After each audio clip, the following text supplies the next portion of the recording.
Hello friends, कैसे हैं आप लोग। हाँ जी बेटे, इस वीडियो में हम डिस्कस करने जा रहे हैं आपका रिविजनरी टेस्ट पेपर बेटे सितंबर 25 एग्जाम्स के लिए।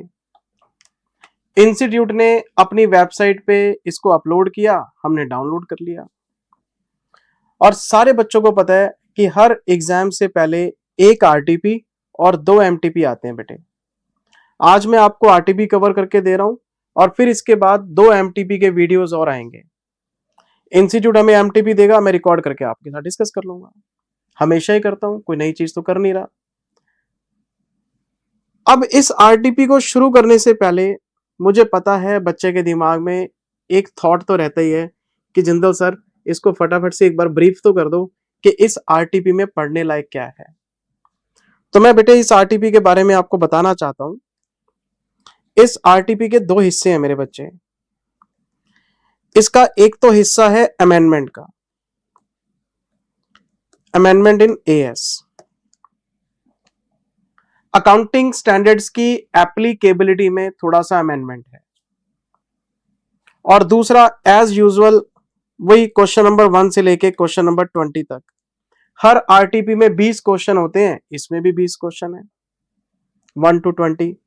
और इसमें से 6 क्वेश्चन आपके पुराने हैं जो मेरे को डिस्कस करने नहीं, क्लास बुक का नंबर बताऊंगा, खत्म बात, क्लास में डिस्कस किए हुए हैं। 6 क्वेश्चन तो पुराने हैं, बाकी बचे 14 क्वेश्चन। 14 में से एक क्वेश्चन आपका अमेंडमेंट के ऊपर ही है ताकि बच्चा अमेंडमेंट को रिवाइज कर ले।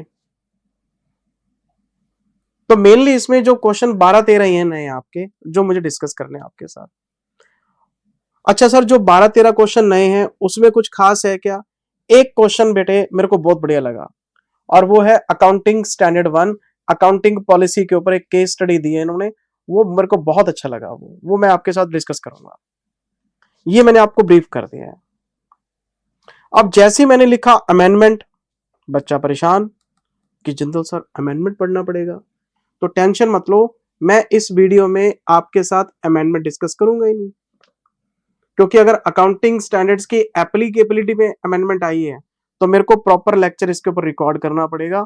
तो आज की वीडियो में मैं आपको आरटीपी दे रहा हूं और कल आपको अमेंडमेंट का एक छोटा सा जो चेंज आया है वो डिस्कस करूंगा। अमेंडमेंट का वीडियो मेरे को अलग से रिकॉर्ड करना पड़ेगा, क्यों? क्योंकि मुझे रेगुलर बैच में भी तो देना है। उनको मैंने जो रिकॉर्ड करके दिया हुआ उसमें चेंजेस हैं, तो अमेंडमेंट का वीडियो मेरे को देना ही पड़ेगा अलग से। मैं आरटीपी में डिस्कस नहीं कर सकता उसको एक सेपरेट वीडियो बना के आपके साथ कल शेयर करूंगा। अच्छा सर, ये तो बता दो अमेंडमेंट किस चीज में। अच्छा, ये बता देता हूं कि अमेंडमेंट किस चीज में है। ये बेटे हमारे क्लास के नोट्स हैं और मैंने आपको पहले लेक्चर में applicability of accounting standards in India बताया था। इसमें कॉर्पोरेट एंटिटीज थे, नॉन कॉर्पोरेट थे, चैरिटेबल ट्रस्ट थे, कोऑपरेटिव सोसाइटी थे। ये वाला पार्ट, ये वाला, इसमें अमेंडमेंट आई है। लेवल 1, लेवल 2, लेवल 3, लेवल 4 हमने 4 पढ़े थे, इन्होंने चारों हटा के बस 2 बना दिए हैं। कहते हैं या तो बड़ी एंटिटी होगी या एमएसएमई होगा। एमएसएमई के अंदर लेवल 2, लेवल 3, लेवल 4 हटा दिए, एक कंसोलिडेट हेडिंग बना दी है एमएसएमई की। तो वो मैं अमेंडमेंट वाली वीडियो में आपको बता दूंगा। आसान किया है, मुश्किल कुछ नहीं किया। हमने जो क्लास में पढ़ा था वो लेंदी था, वो टफ था, इन्होंने आसान कर दिया इसको बस। क्योंकि पहले क्या था, लेवल 1, लेवल 2, लेवल 3, लेवल 4, फिर उनके एग्जाम्पशंस भी अलग अलग पढ़े थे हमने। ये देखो ना, ये इनके एग्जाम्पशंस का चार्ट हमें बनाना पड़ा था क्लास में। ये देखो इनके एग्जाम्पशंस का सबका चार्ट 1, 2, 3, 4। अब ये इकट्ठे हो गए हैं, ये सिंगल हेडिंग बना दी है और एग्जाम्पशन इन्होंने इकट्ठे बता दिए। अब ये अलग अलग पढ़ने का टेंशन खत्म, आसान कर दिया इन्होंने। तो ये हम अमेंडमेंट की वीडियो में डिस्कस करेंगे, आरटीपी की वीडियो में डिस्कस नहीं करेंगे। आरटीपी की वीडियो में क्या करने वाले हैं, सिर्फ क्वेश्चंस पे चर्चा करेंगे सर। अमेंडमेंट्स की बात अमेंडमेंट वीडियो में करेंगे। तो मैं जरा इस पीडीएफ को बंद कर देता हूं, ये हमारे किसी काम की नहीं है सर। हम आते हैं यहाँ पे, ये बेटे सारा अमेंडमेंट का ही है, मैं आपको करा दूंगा सब। मैं बैठा ही हूं जब, आपको क्यों टेंशन लेनी है। अच्छा जी,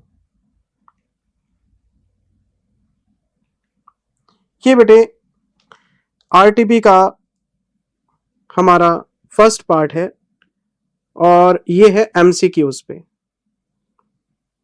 ये कहते तो हैं कि केस सिनेरियोज, अरे प्रैक्टिकल क्वेश्चन ही तो है। केस सिनेरियो दे के बाद में वजन डाल देते हैं। बच्चा कहता है अच्छा केस स्टडी पढ़ रहा हूं, अरे प्रैक्टिकल क्वेश्चन ही तो है। देखते हैं कौन सी है, इस पे क्या पूछेगा। तो मैं बेटे क्वेश्चंस पे चर्चा शुरू कर रहा हूं। मेरे पास है जी पहली केस स्टडी, देखते हैं क्या पूछता है हमसे। सूरत limited has received a grant of 40 crores for the purchase of a qualified machine costing 90 crores। पहली बात, ये ग्रांट मिली है आपको, और ग्रांट किस चीज के लिए मिली है? मशीन के लिए। तो मैंने आपको अकाउंटिंग स्टैंडर्ड 12 कराया था, अकाउंटिंग फॉर ग्रांट्स के लिए, अकाउंटिंग स्टैंडर्ड 12, और उसमें हमने 4 तरह की ग्रांट पढ़ी थी। Grant for FA, depreciable, non depreciable, promoters contribution, grant for revenue जिसमें एक्सपेंसेस के लिए ग्रांट मिलती है हमें, और चौथा क्या था? Non monetary grant. और उसमें भी एक पॉइंट पढ़ा था हमने, फ्री ऑफ कॉस्ट वाला। तो ये किस कैटेगरी की ग्रांट है? ये है ग्रांट फॉर डेप्रिशिएबल एसेट्स। और डेप्रिशिएबल एसेट्स की जब हमें ग्रांट मिलती है तो उसकी अकाउंटिंग के 2 तरीके होते हैं। या तो उसको एसेट की कॉस्ट में से सीधा ही माइनस कर लो, अब 90 है तो -40, नेट कॉस्ट आपकी 50, और इस पे डेप्रिसिएशन लगा देंगे हम। और दूसरा तरीका क्या था? जब हम बैलेंस शीट बनाएंगे तो 90 को इधर रखो और 40 को आप डेफर्ड ग्रांट में डाल दो, और इसको हम P&L में अमोर्टाइज करते रहेंगे। किस बेसिस पे? On the basis of useful life of asset. तो यहां तो हमारा नेट मेथड होता है, या फिर हमारा अमोर्टाइजेशन मेथड होता है। नेट मेथड को हम कहते हैं एसेट रिडक्शन मेथड, और दूसरा होता है अमोर्टाइजेशन मेथड। जैसे मर्जी अकाउंटिंग कर लो, दोनों बताए हुए हैं। मैं कोई आपको AS 12 थोड़ा ना करा रहा हूं, मैं तो बस आपको ऊपर ऊपर से याद करा रहा हूं कि क्या पढ़ा था हमने। अच्छा चलो मुझे क्वेश्चन आगे पढ़ने दो, क्या कहता है क्वेश्चन। मैं जरा क्वेश्चन को आगे पढ़ता हूँ बेटे। 90 करोड़ की एसेट है, 40 करोड़ की ग्रांट है, 50 करोड़ की आपकी कॉस्ट है नेट। मुझे आगे पढ़ने दो। The residual value is 2 crore. जब हम डेप्रिसिएशन लगाएंगे तो रेसिड्यूल वैल्यू को हम ध्यान रख के चलेंगे। अच्छा, and expected useful life of the machine is 20 years. तो मुझे तो लगता नहीं कि बच्चे को डेप्रिसिएशन निकालने में दिक्कत आएगी। ये देखो ना, 90 करोड़ की आपकी कॉस्ट है, 40 करोड़ की ग्रांट है, तो आपके नेट कॉस्ट क्या पड़ी? 50 करोड़। आपको डेप्रिसिएशन निकालना है, तो 50 - 2 अपॉन 20 ईयर्स कितना आ जाएगा? 2.4, यही आएगा। अच्छा दूसरा तरीका, अगर हम 90 - 2 करते हैं तो ये आ जाएगा 88 डिवाइडेड बाय 20, तो ये आ जाएगा अपना 4.4। ये कौन सा मेथड है? ये अमोर्टाइजेशन मेथड है, जिसमें हम ग्रांट को कॉस्ट में एडजस्ट नहीं करते, ग्रांट को अलग से अमोर्टाइज करते हैं। तो उसमें क्या होगा? 40 करोड़ की ग्रांट होगी, इसको भी 20 से डिवाइड करेंगे तो 2 करोड़ रुपए P&L में जाएंगे, ये भी P&L में जाएगा, ये P&L में डेबिट हो जाएगा, ये P&L में क्रेडिट हो जाएगा। नेट इफेक्ट आपका वही 2.4 का ही आना है। जैसे मर्जी कर लो यार, बात तो वही है ना। इसको भी 20 से डिवाइड कर रहा हूं और इसको भी 20 से डिवाइड कर रहा हूं, तो आंसर तो सेम ही आना है। या तो नेट निकाल लो या फिर दोनों चीजें अलग अलग कर लो। आप ऐसे तो करते थे हम। अच्छा, answer the following question as per the requirements of AS 12 government grants assuming that depreciation method is SLM। ये कोई बताने की बात है? जब 20 ईयर्स हैं तो SLM ही लगेगा। WDV के लिए तो परसेंटेज चाहिए होती है हमें। अब मेरे पढ़ने दो जरा क्वेश्चन में क्या डिमांड कर रहा है, मुझे तो क्वेश्चन में दम लग नहीं रहा। पहला case, what is the nature of grant being received by company. कहते ग्रांट की नेचर बताओ क्या है, किस तरह की ग्रांट है ये। तो पता grant for depreciable fixed asset है, और क्या है ये, मुझे पढ़ने दो। क्या ये नॉन मॉनेटरी ग्रांट है? नो। क्या ये ग्रांट फॉर रेवेन्यू है? नो। क्या ये प्रमोटर कंट्रीब्यूशन है? नो। तो ये कौन सी ग्रांट है? हंसना मत, हंसना मना है। Grant related to specific fixed assets, इसका आंसर है सर 2। मैं लिख लेता हूं, इसका आंसर आया है 2। बाद में हम टैली कर लेंगे। फिर आता हूं बी पॉइंट पे। If Surat limited has the policy to recognize the grant as deduction from the cost of asset, तो 90 minus 40, net cost आपकी 50.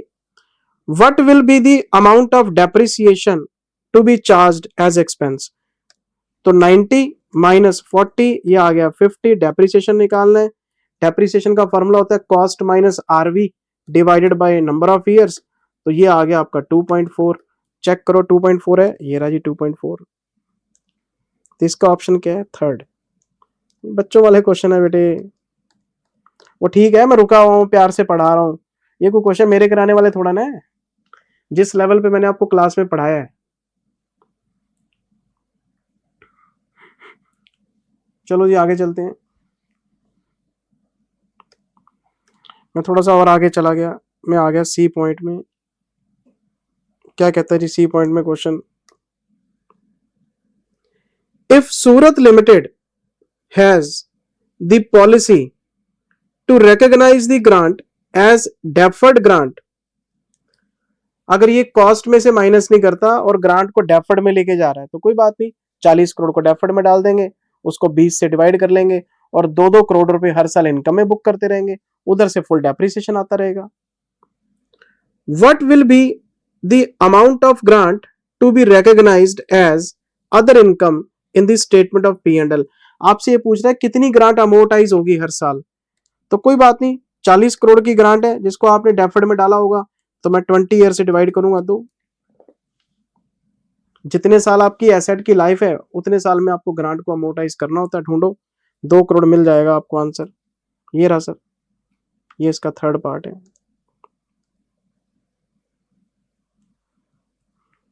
इसका आंसर क्या है? 3। ये कोई क्वेश्चन है बेटे, बताना। मैं आ गया डी पॉइंट में। If Surat limited has the policy to recognize the grant as deferred income, अब आपसे डेप्रिसिएशन पूछेगा क्योंकि इनकम तो पूछ ली इसने। What will be the amount of depreciation to be charged as an expense? तो जब आपकी ग्रांट कॉस्ट में सेट ऑफ नहीं होती तो आपकी एसेट की कॉस्ट फुल रहती है, क्योंकि ग्रांट आपने सेपरेट अकाउंट में डाल दी है, वो अलग अमोर्टाइज होगी, तो हम इसमें से आर भी माइनस कर लेते हैं। ये ओरिजिनल कॉस्ट है, तो 88 को डेप्रिशिएट करेंगे तो ये आ जाएगा 4.4। ढूंढो, ये रहा 4.4, इसका आंसर है 2। ये तो मैंने इतना टाइम लगा दिया, पेपर में थोड़ा ना इतना टाइम लगेगा आपको, टक टक क्वेश्चन होते हैं, कॉन्सेप्ट आना चाहिए बस।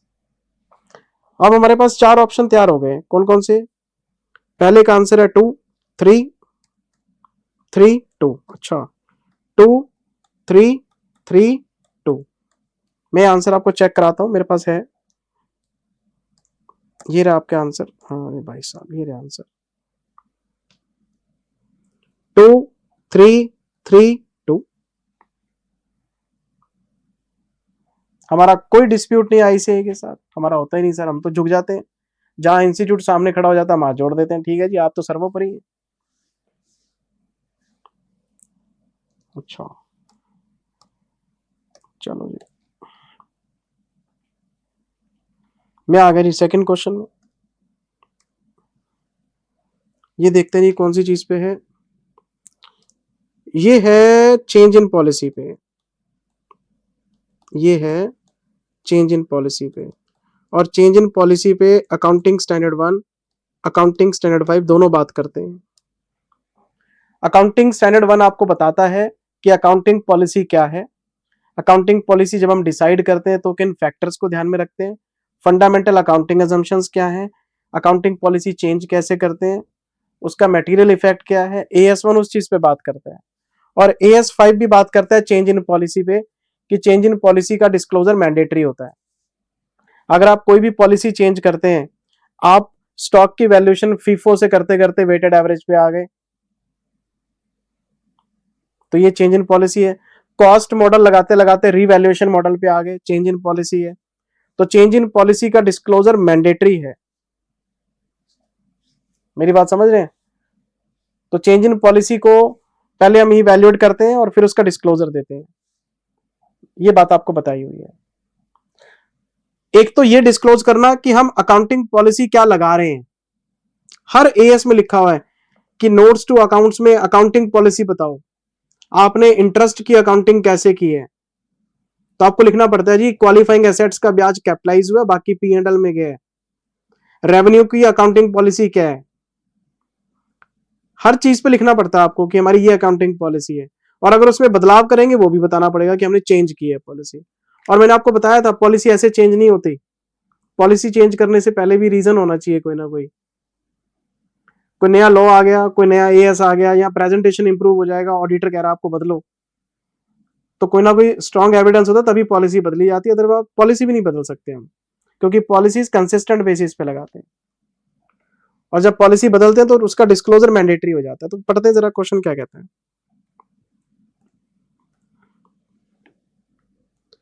इन the books of G limited, in the books of G, closing inventory as at 31st March 24 amounts to 10,40,000 on the basis of FIFO। ये डेट है जी, बैलेंस शीट डेट, ये इनका स्टॉक का अमाउंट है और ये FIFO के बेसिस पे है। क्लोजिंग स्टॉक FIFO लगा रहे हैं 10,40,000 रुपए 31 मार्च को, ठीक है। क्वेश्चन मुझे आगे कहता है sir, the company decides to change from FIFO to weighted average method for ascertaining the cost of inventory March। ये अपना कॉस्ट ऑफ गुड्स सोल्ड निकालना चाहते हैं COGS, ताकि प्रॉफिट आ जाए। कहते नहीं यार वेटेड एवरेज लगाएंगे, तो ये अपना क्लोजिंग स्टॉक चेंज करेंगे। तो जब क्लोजिंग स्टॉक बदलेंगे तो COGS बदल जाएगा, प्रॉफिट भी चेंज हो जाएगा। On the basis of weighted average method, closing inventory as on March 24 amounts to 880। लो कर लो बात, जो स्टॉक मेरा FIFO के हिसाब से 10,40,000 रुपीज का है, वो वेटेड एवरेज के हिसाब से 880 का हो जाएगा, मेरा क्लोजिंग स्टॉक गिरेगा।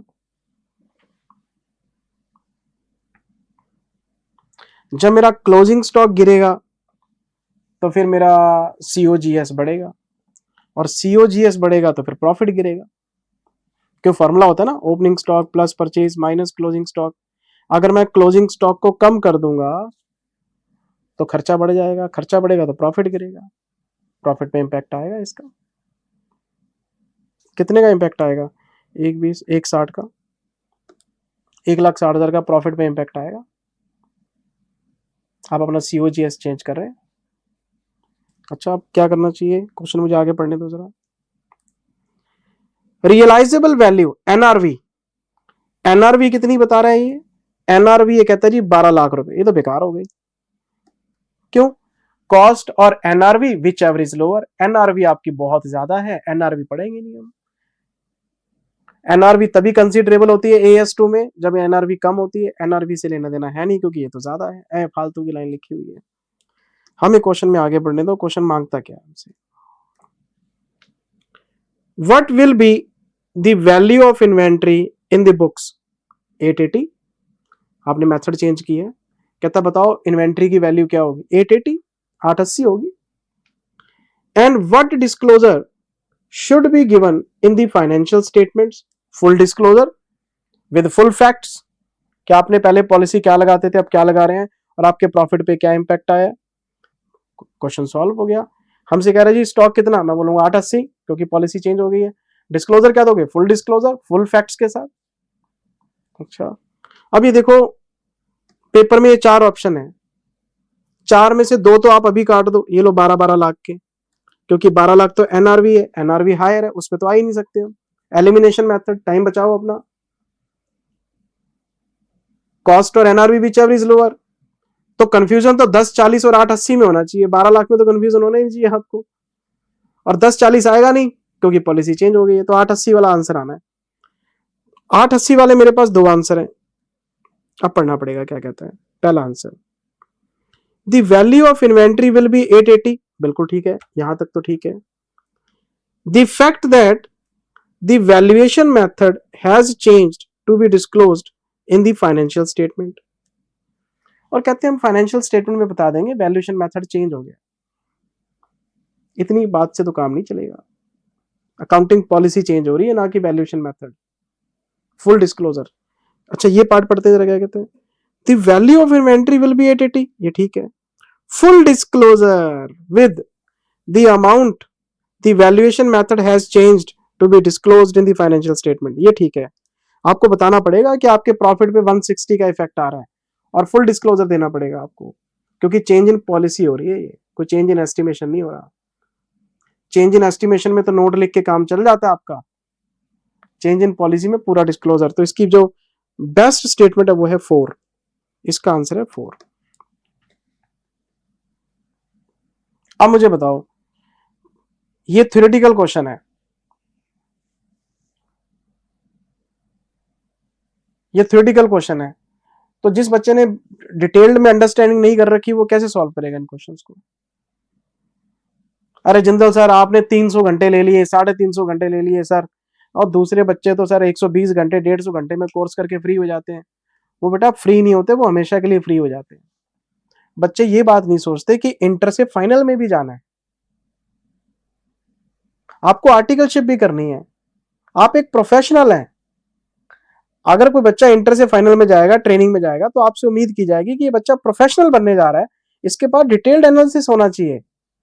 बच्चों को अच्छे जॉब क्यों नहीं मिल रहे? बच्चा स्टडी करते वक्त तो प्लानिंग करता है नंबर ऑफ आवर्स की। देखो मेरी बात का बुरा मत मानना प्लीज, अभी आप इंटर में, मैं आपको फाइनल के लिए तैयार कर रहा हूं, क्योंकि फाइनल में भी आपको दिक्कत आएगी। 2 तरह के विचारधारा के लोग मिलेंगे, एक जो डिटेल में पढ़ा रहे हैं और बच्चा लॉन्ग रन सर्वाइव करेगा जिंदगी में, दूसरा वही 150 घंटे 180 घंटे, घंटों पे बात। अरे सीए बनना जिंदगी भर, जिस प्रोफेशन की रोटियां खानी है सारी उम्र, उसमें घंटे देख रहे हो यार तुम, नॉलेज की बात करो। हमारे टाइम पे हम टीचर कैसे चूज करते थे यार, ज्यादा टाइम कौन लेता है। आजकल टीचर कैसे चूज हो रहा, अरे कम टाइम कौन लेता है। आपको क्या लगता है हम पागल है? जो हम 300 घंटे में नहीं समेट पा रहे वो सामने वाले ने 150 घंटे में करा दिया होगा। कमाल ही नहीं बनता, सवाल ही नहीं बनता बेटे, हवाबाजी चल रही है बस। पेपर का लेवल तो पहले ही अप जा रहा है। मुझे तो ये लगता है यार कि हमें और स्तर बढ़ाना चाहिए, लेकिन बच्चा इसी स्तर पे पढ़ने को तैयार नहीं है। मैं स्तर कैसे बढ़ाऊंगा, मुझे आप बताओ। मैं कंप्लेंट नहीं कर रहा, मैं आपको तैयार कर रहा हूं फाइनल के लिए। फाइनल में आप किसी भी टीचर से पढ़ें, कोई भी सब्जेक्ट पढ़े, डिटेल में पढ़ाने वाले से पढ़ना। तकलीफ होगी आपको पढ़ने में, वास्ट लगेगा सब कुछ, लेकिन मैं प्रॉमिस करता हूं लॉन्ग रन में फायदा रहेगा आपको। अगर आपके सपने हैं करोड़ों कमाने के, जिंदगी में कुछ पाने का, फाइनेंशियल सिक्योर, देखो अगर तो सोच लिया यार मैं तो बस 20-30 लाख की जॉब करनी है, फिर तो जो मर्जी कर लो, वो तो आप अचीव कर ही लोगे। लेकिन अगर आपके सपने बड़े हैं, तो फिर सर बड़े सपने के लिए कीमत भी चुकानी पड़ती है, आदमी को मेहनत ज्यादा करनी पड़ती है सर, सीधी सी बात है सर। अच्छा जी मैं चलता हूँ आगे, मैं आ गया तीसरे। अच्छा सर इसका आंसर टैली कराऊं क्या? चेक कराता हूँ आंसर, अभी रुको। ये देखो, ये रहा इसका आंसर 4। चलो मुझे जरा अगले क्वेश्चन पे चलने दो। ये क्वेश्चन कौन से एएस पे है सर? ये है बेटे अकाउंटिंग स्टैंडर्ड 13 पे। चलो, cost of current investment mean short term investment, acquired was 1000। हमारी जो कॉस्ट है वो 1000 है, ठीक है जिंदल सर आगे चलते हैं।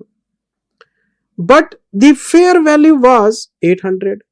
लो जी मार्केट वैल्यू हमारी 800 है। इन्वेस्टमेंट कौन सी है? Short term. बच्चे बच्चे को पता है कि अकाउंटिंग स्टैंडर्ड 13 में 2 तरह के इन्वेस्टमेंट होते हैं, परमानेंट और टेम्परेरी। टेम्परेरी को बोल देते हैं short term investment, current investment. उसकी वैल्यूएशन होती है कॉस्ट और market value, which ever is lower. Which ever is lower का मतलब 800 पे वैल्यूएशन होगी, तो 200 रुपए का लॉस है जो P&L में जाएगा, डिक्लाइन इन वैल्यू। परमानेंट की वैल्यूएशन कॉस्ट पे होती है, एक्सेप्ट परमानेंट डिक्लाइन। जितने लॉन्ग टर्म इन्वेस्टमेंट्स हैं वो कॉस्ट पे आते हैं, एक्सेप्ट परमानेंट डिक्लाइन, क्योंकि जिसको बेचना नहीं उसका प्राइस क्यों चेक करें। शॉर्ट टर्म अगले साल बिक जाना है तो मार्केट वैल्यू आपको चेक करनी पड़ेगी। बच्चों वाला क्वेश्चन है, 200 रुपए का लॉस है, P&L में डाल देंगे, और बैलेंस शीट में इन्वेस्टमेंट कितने की आएगी, 800 की आएगी। चलो आगे चलते हैं। The investment was recorded at 800। लो, मेरी पूरी मेहनत पे पानी डाल दिया। इसने तो खुद ही बता दिया कि 800 रुपए पे इसने रिकॉर्ड कर लिया। इसका मतलब क्वेश्चन वैल्यूएशन पे तो है नहीं, वैल्यूएशन तो खुद ही बता रहा है। Now the fair value of investment is 1200। तो कर लो बात। अब इन्वेस्टमेंट 1200 की हो गई है, पहले 1000 की थी, फिर 800 की रह गई, अब ये 1200 बता रहा है। तो शायद आपको अकाउंटिंग स्टैंडर्ड 28 याद हो, इंपेयरमेंट में रिवर्सल ऑफ इंपेयरमेंट बताया था मैंने आपको। तो ये आपसे रिवर्सल करवाएगा, लेकिन एक कंडीशन होती है, जितना लॉस आपने पास्ट में राइट ऑफ किया होता है उतना ही रिवर्स कर सकते हैं। अगर आपने 200 रुपए आपने पास्ट में कभी राइट ऑफ किए थे तो वही 200 रुपए प्लस हो सकते हैं, आप 1000 रुपए तक वापस आ सकते हो। 1000 से 800 पे गए थे, 800 को दोबारा से 1000 बना सकते हो, लेकिन 1000 को 1200 नहीं बना सकते, कॉस्ट से ऊपर नहीं जा सकते आप। तो अगर आप मुझसे पूछे जी अब आप क्या करोगे, तो मैं बोलूंगा 200 रिवर्स कर लो। 200 कभी पास्ट में इंपेयरमेंट राइट ऑफ किया था, 200 का रिवर्सल कर लो। लेकिन एक बात बता देता हूं नॉलेज के लिए, ये इन्वेस्टमेंट में तो अलाउड है।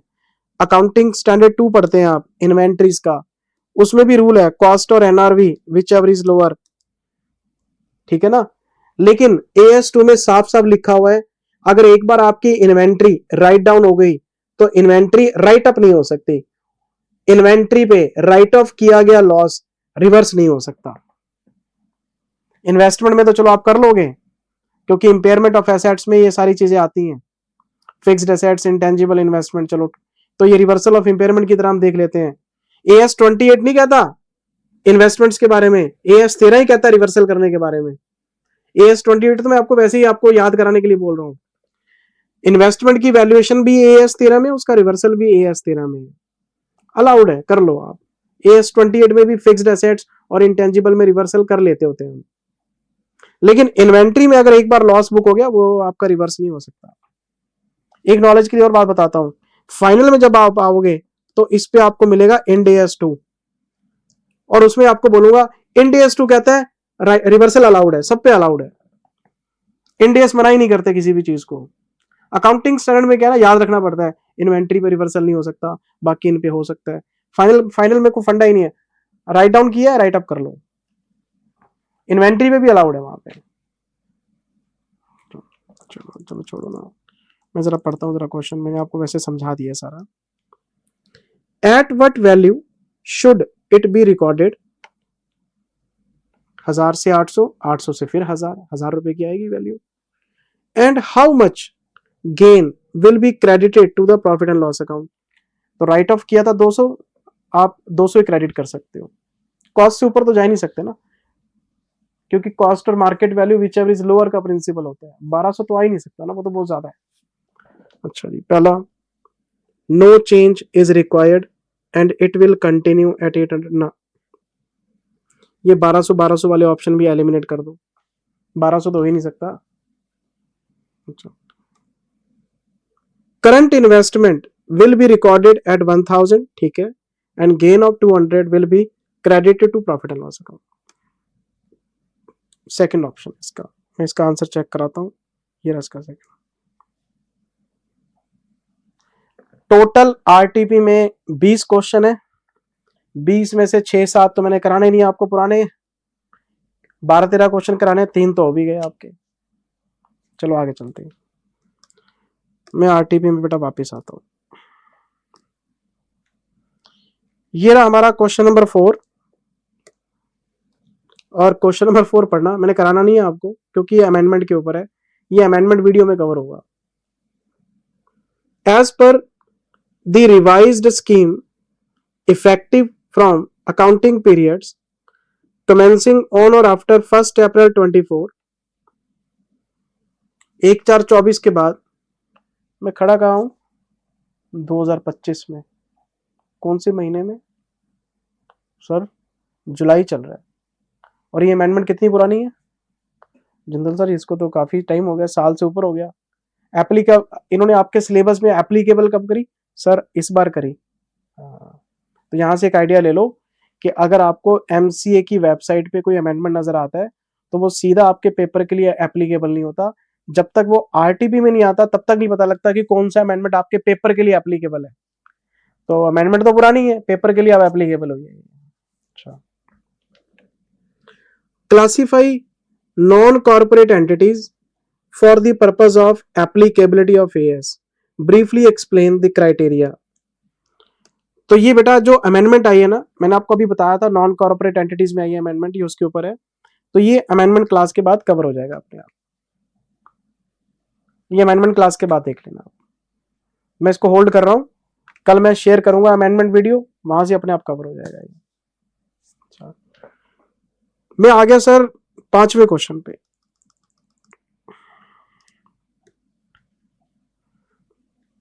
ये है बेटे मेरा क्वेश्चन नंबर 5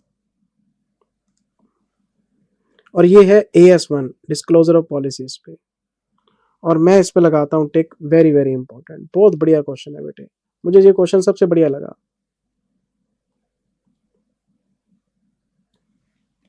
बहुत बढ़िया क्वेश्चन है, कुछ सीखने को मिलेगा। बाकी सब तो प्रैक्टिस के लिए है, ये कुछ नया है क्योंकि बच्चे अकाउंटिंग स्टैंडर्ड 1 को हल्के में ले जाते हैं। और एक बात और मैं बता रहा हूं, इस बार के आरटीपी में इन्होंने अकाउंटिंग पॉलिसी पे जोर दिया है। एक क्वेश्चन तो ये रहा, एक पीछे आपने देखा था एमसीक्यू में। तो इस बार AS1 मुझे लगता है पेपर में आएगा ढंग से, तो प्लीज ढंग से पढ़ के जाना, मुझे ऐसा लग रहा है। हमारी क्लास बुक में जितने क्वेश्चन है सारे निपटा देना।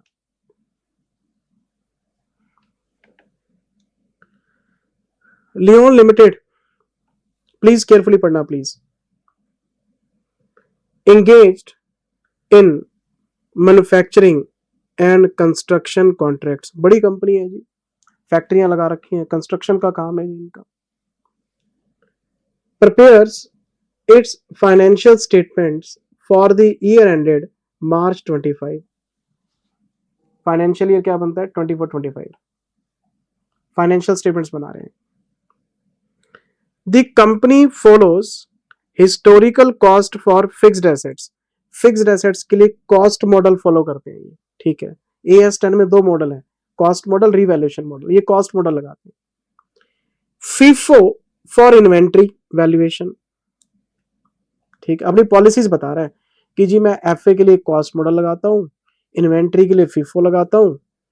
Percentage of completion method for revenue construction contracts, अपनी पॉलिसीज बता रहा है ये। During the year the management changes, लो कर लो बात, मैनेजमेंट ने कुछ चेंज किया है sir, changes.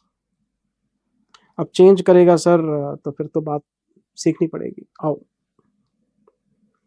The inventory valuation method from FIFO to weighted average due to volatility of material prices. अच्छा, इन्होंने क्या किया, FIFO को ले गए वेटेड एवरेज में, FIFO को वेटेड एवरेज में लेके जाएंगे तो क्या ये चेंज इन पॉलिसी है? यस, चेंज इन पॉलिसी है। तो क्या इसका फुल डिस्क्लोजर करना पड़ेगा? हाँ, करना पड़ेगा जी। और अगर नहीं किया तो फिर वायलेशन है, ऑडिटर रिपोर्ट में लिखेंगे इन्होंने AS1 को फॉलो नहीं किया। अच्छा, तो ध्यान रखना पॉलिसी चेंज हो रही है और इसका डिस्क्लोजर बनता है। मैं एक और लाइन पढ़ता हूं। The depreciation method from SLM to WDV better reflection of asset usage. FIFO को वेटेड एवरेज बना दिया तो ये चेंज इन पॉलिसी है, नो डाउट, ये चेंज इन पॉलिसी है।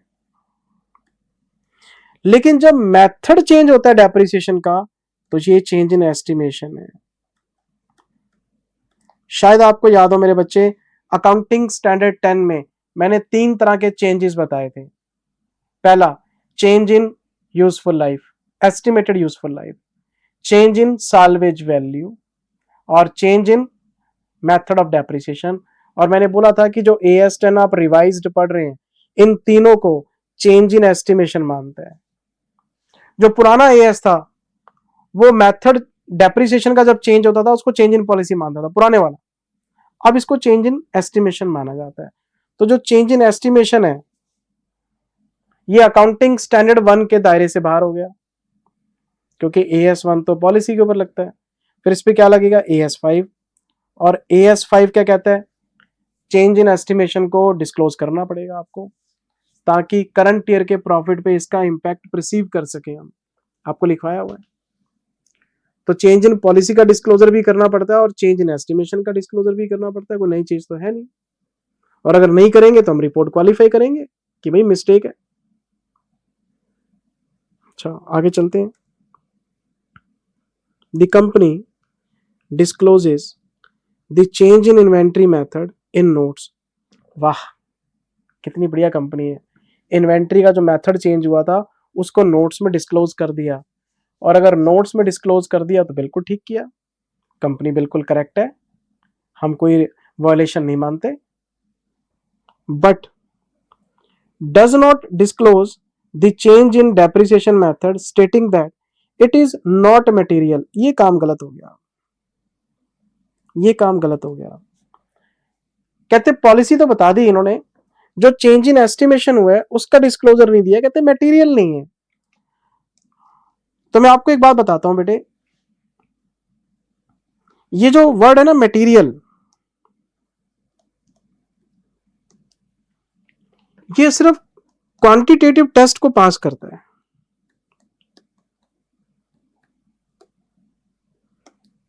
अगर मान लो कोई छोटी मोटी अमाउंट है, आपको लगता है मटेरियल नहीं है, नहीं दिखाएंगे, क्या फर्क पड़ता है।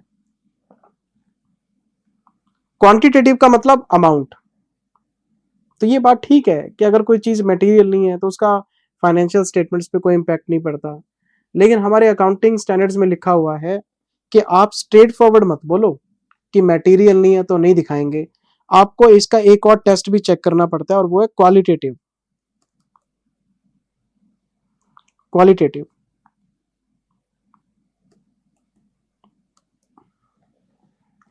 जो आपका चेंज आ रहा है उसका क्वालिटेटिव इफेक्ट क्या है। फाइनेंशियल स्टेटमेंट का जो यूजर है, जिंदल सर आपने तो वो चैप्टर शुरू कर लिया sir, conceptual framework on financial statement, जो आपने पेन ड्राइव में बिल्कुल लास्ट में कराया था, और उसमें सारी थ्योरी बताई थी फाइनेंशियल स्टेटमेंट के बारे में, क्वालिटेटिव क्वांटिटेटिव। हाँ मैं वही बात कर रहा हूं, वहां पे हम डिस्कस करते हैं ना कि फाइनेंशियल स्टेटमेंट के यूजर कौन कौन हो सकते हैं। फाइनेंसर हो सकते हैं, आपके एम्प्लॉयज हो सकते हैं, आपके शेयर होल्डर हो सकते हैं, सरकार हो सकती है, कोई भी एक्सपेक्टेड इन्वेस्टर हो सकता है। फाइनेंशियल स्टेटमेंट तो कोई भी स्टडी कर सकता है क्योंकि पब्लिक डोमेन में होती है आपकी। तो हमें देखना पड़ता है कि अगर किसी चीज का मटेरियल इंपैक्ट नहीं है तो क्या उसका क्वालिटेटिव इंपैक्ट है। फाइनेंशियल स्टेटमेंट का जो यूजर है, क्या उसके डिसीजन को प्रभावित तो नहीं करती ये चीज। आपने तो छोड़ दी कि मटेरियल नहीं है छोड़ो, पर ये तो देखो कि क्या वो क्वालिटी इंफॉर्मेशन तो नहीं है। और अगर ये दोनों इंफॉर्मेशन ना वो क्वांटिटेटिव है ना क्वालिटेटिव है, फिर तो आप छोड़ सकते हो, ये मत दिखाओ। लेकिन क्वालिटेटिव टेस्ट अगर पास नहीं हुआ ना, फिर आप गलत कर रहे हो। तो स्ट्रेट फॉरवर्ड ये कहना कि जी मटेरियल नहीं है हम नहीं दिखाएंगे, ये बात गलत है। उसका क्वालिटेटिव टेस्ट भी होना चाहिए, क्योंकि डेप्रिसिएशन अगर चेंज होगा तो प्रॉफिट में इंपैक्ट आएगा, टैक्स पे इंपैक्ट आएगा। टैक्स चेंज होगा तो हो सकता है एक यूजर्स के लिए फायदेमंद चीज हो बढ़ने के लिए। तो ये बात आपको लिखनी पड़ेगी।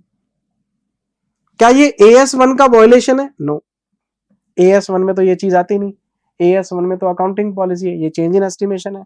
तो चेंज इन एस्टिमेशन पे आपको अलग से एक नोट देना पड़ेगा कि ये काम गलत किया इन्होंने। तो ये वायलेशन AS1 का नहीं है। पॉलिसी चेंज हो रही है और आप नहीं बता रहे, वो AS1 का वायलेशन है। मेथड चेंज हो रहा है, आप नहीं बता रहे, ये AS5 का वायलेशन है। अच्छा मैं जरा एक बार आगे पढ़ता हूं, क्या क्वेश्चन खत्म हो गया? नहीं आगे है क्वेश्चन, ये राजी क्वेश्चन बेटे। एडिशनली, अभी इसका मन नहीं भरा हमें बता के information, the company has not disclosed its accounting policy on recognition of grants though it has received a significant subsidy this year. लो कर लो बात, कंपनी ने ये डिस्क्लोज नहीं किया कि इसकी अकाउंटिंग पॉलिसी क्या है ग्रांट को लेके। करंट ईयर में कोई सब्सिडी आई है तो ग्रांट का एएस एप्लीकेबल हो गया, तो अकाउंटिंग पॉलिसी तो बतानी चाहिए कि ग्रांट की अकाउंटिंग कैसे किया आपने। पहले पॉलिसी बताते हैं और अगर चेंज होगा तो भी बताएंगे, इन्होंने पॉलिसी नहीं बताई। तो AS1 क्या कहता है, डिस्क्लोजर ऑफ अकाउंटिंग पॉलिसी। सारी अकाउंटिंग पॉलिसीज को डिस्क्लोज करना जरूरी होता है, इन्होंने किया नहीं, तो क्या ये वायलेशन है? यस। तो इस क्वेश्चन में तीन बातें हैं बेटे, एक तो फीफो से वेटेड एवरेज में जा रहा है और वो डिस्क्लोज कर रहा है, वो बिल्कुल ठीक है, कोई वायलेशन नहीं हो रहा। मेथड चेंज हो रहा है, कहता है मटेरियल इफेक्ट नहीं है, मैं नहीं बताऊंगा, ये गलत बात है। इस पे सिंपल एक नोट आएगा, AS1 की रेफरेंस नहीं आएगी। अकाउंटिंग पॉलिसी नहीं दिखा रहा, ये वायलेशन है AS1 का। तो 2 पॉइंट पॉलिसी के, एक एस्टिमेशन का है। हम AS1 के हिसाब से अगर पूछेगा तो हम सिर्फ ये वाला पॉइंट लिखेंगे, ये वाला जो इसने अकाउंटिंग पॉलिसी डिस्क्लोज नहीं करी, और चेंज इन एस्टिमेशन पे एक नोट लिखेंगे कि जी मटेरियल होने से काम नहीं चलता, उसका क्वालिटेटिव टेस्ट भी होना चाहिए। हो सकता है इंफॉर्मेशन काम की हो, उसका क्वांटिटेटिव इंपैक्ट 0 है लेकिन क्वालिटेटिव इफेक्ट बहुत ज्यादा है, तो डिस्क्लोजर देना चाहिए। अब क्वेश्चन मांग क्या रहा है मुझसे, ये पढ़ना पड़ेगा। यू आर रिक्वायर्ड टू, पहला, identify and explain violations if any of AS1 in above case. तो AS1 का वायलेशन पूछ रहा है आपसे, तो ये वायलेशन है इसका, क्योंकि इसने अकाउंटिंग पॉलिसी को डिस्क्लोज नहीं करा, ये वायलेशन है। तो मैं 3 पॉइंट बनाऊंगा। पहला पॉइंट इन्वेंट्री पे, और मैं इसमें लिखूंगा कि इन्वेंट्री की पॉलिसी चेंज हुई है और एंटिटी ने इसको डिस्क्लोज किया है, तो एंटिटी बिल्कुल ठीक है, इसमें कोई वायलेशन मेरे को नजर नहीं आ रहा। फिर मैं दूसरा पॉइंट बनाऊंगा मेथड पे, मेथड ऑफ डेप्थ पे, कि ये चेंज इन एस्टिमेशन है, ये चेंज इन पॉलिसी नहीं है, चेंज इन एस्टिमेशन है, और इन्होंने डिस्क्लोजर नहीं करा, मटेरियल नहीं है कहते, ये बात गलत है, क्योंकि हो सकता है क्वांटिटेटिव इफेक्ट ना हो लेकिन क्वालिटेटिव इफेक्ट हो, तो ये गलत किया है इन्होंने, क्वालिटेटिव तरीके से चेक करना चाहिए था उसको। फिर तीसरा एक और नोट बनाऊंगा मैं, ये AS12 पे, और इसमें लिखूंगा कि इन्होंने वायलेशन किया है AS1 का, क्योंकि अकाउंटिंग पॉलिसी डिस्क्लोज नहीं करी। तो ये 3 पार्ट बनेंगे पहले आंसर के, आइडेंटिफाई एंड एक्सप्लेन। तो तीनों केसेस को आइडेंटिफाई किया मैंने। ये AS1 का वायलेशन नहीं है, ये AS1 का वायलेशन है, ये वाला, और ये तो मेथड है, इस पे हम जनरल नोट लिख के आएंगे। फिर इसका B part, critically evaluate whether materiality can be used as a justification for non-disclosure of change in policy।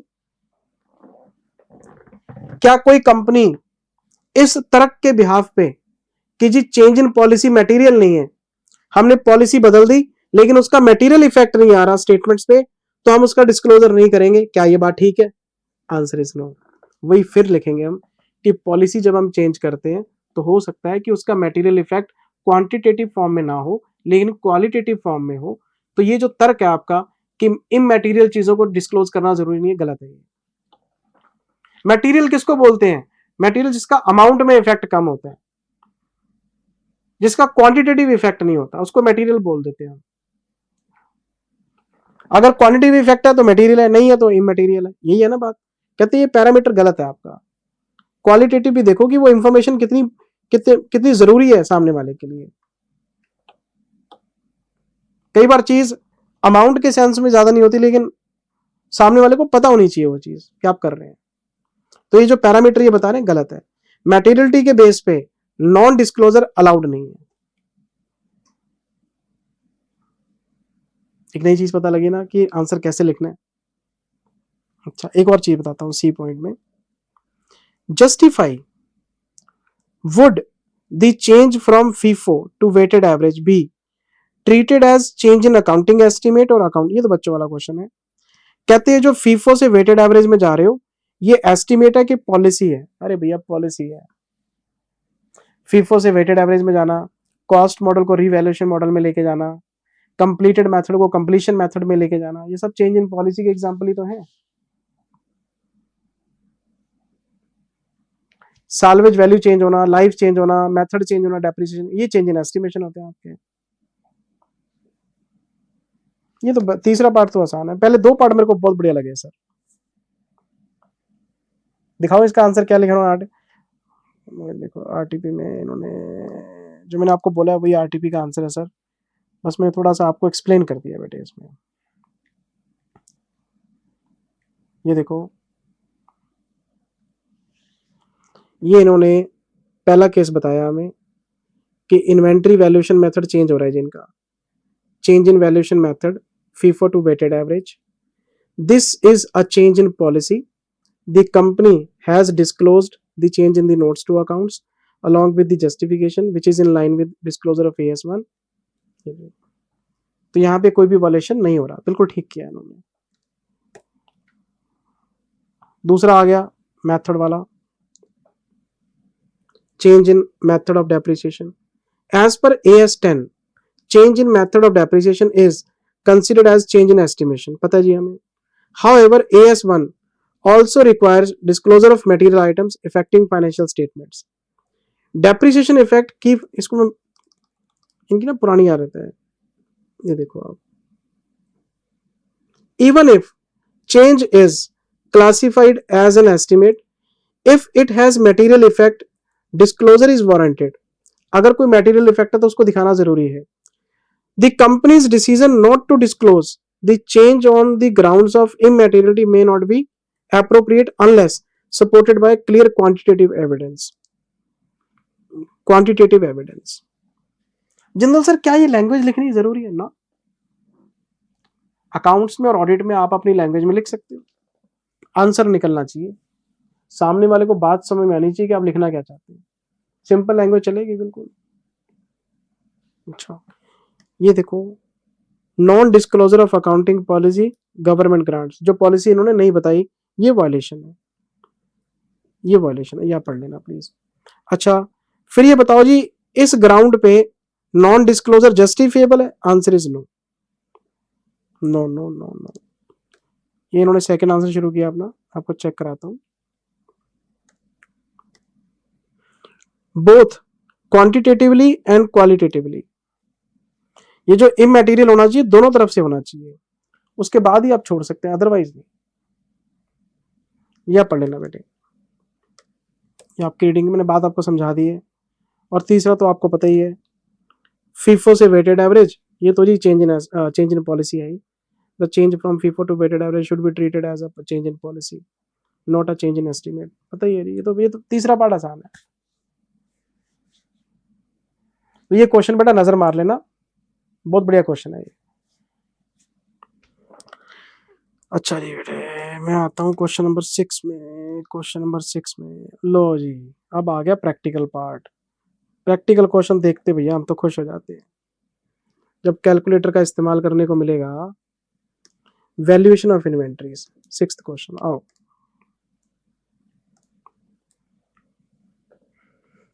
The following information is available for Zing Limited for the year 24-25। अरे AS2 का question है, क्या मांग लेगा? Inventory की valuation मांग लेगा। अगर आपसे रॉ मटेरियल की वैल्यूएशन मांगेगा तो पहले फिनिश्ड गुड्स की वैल्यूएशन करनी पड़ेगी।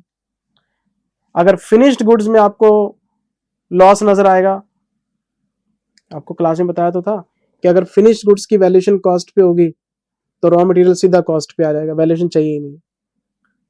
और अगर फिनिश्ड गुड्स आपका NRV पे है तो फिर रॉ मटेरियल पे वैल्यूएशन प्रिंसिपल लगा के देखेंगे। मैं कोई नई चीज तो बता नहीं रहा, क्लास में कराया हुआ है, रिवीजन वीडियो आपको दिए हुए हैं।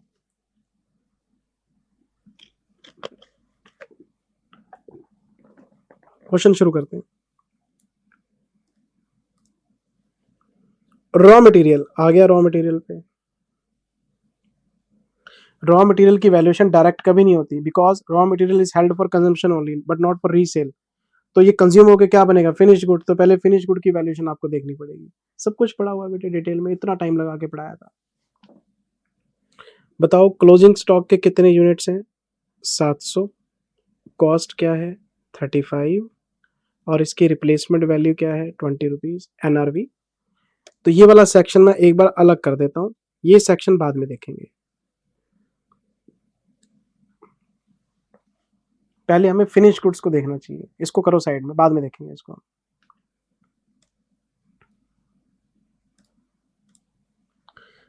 फिनिश्ड प्रोडक्ट FP1 FP2 ये क्या मामला बन गया, ये तो जॉइंट कॉस्ट का मामला बन गया, जॉइंट प्रोडक्ट का मामला बन गया भाई साहब, जॉइंट कॉस्ट जॉइंट प्रोडक्ट।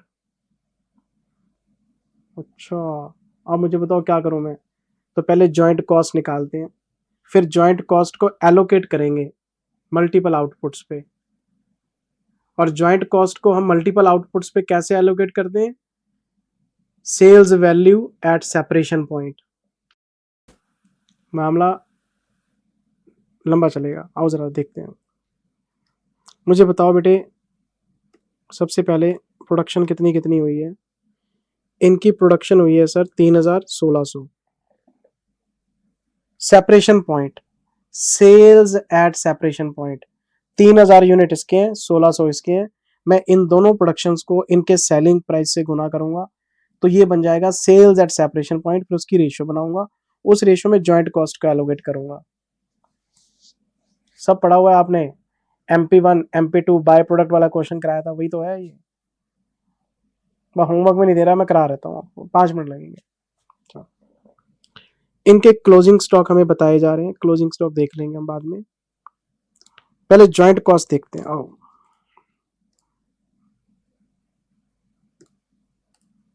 आप अपना आंसर RTP से देख लेना, मैं यही लिख देता हूँ, आपको नोटिंग करने की जरूरत नहीं है बेटे। Calculation of joint cost, material 3,20,000, wages 1,60,000, और डायरेक्ट एक्सपेंस 78,000। ये हो गए, ये हो गया, ये हो गया, ये हो गया। आगे पढ़ते हैं।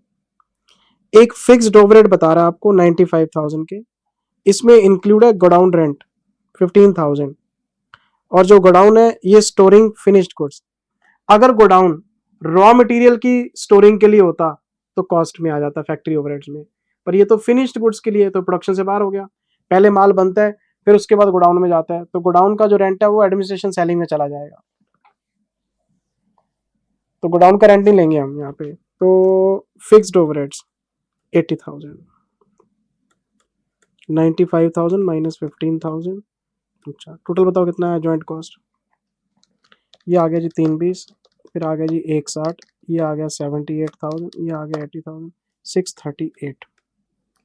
एक बार चेक कर लो, 320, 160, 78 एंड 80, बिल्कुल ठीक है।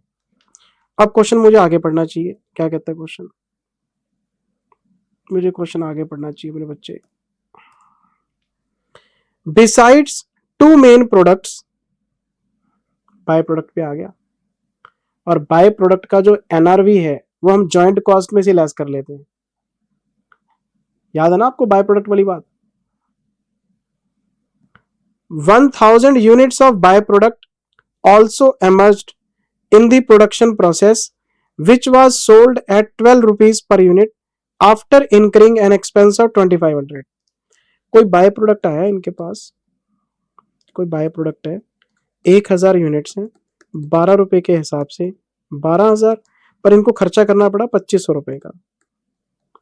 12,000 मिले तो हैं बाय प्रोडक्ट से, पर 2,500 रुपए खर्च भी करने पड़े हैं, तो कट कटा के इनको NRV कितना मिला है इसका, 9500 रुपए।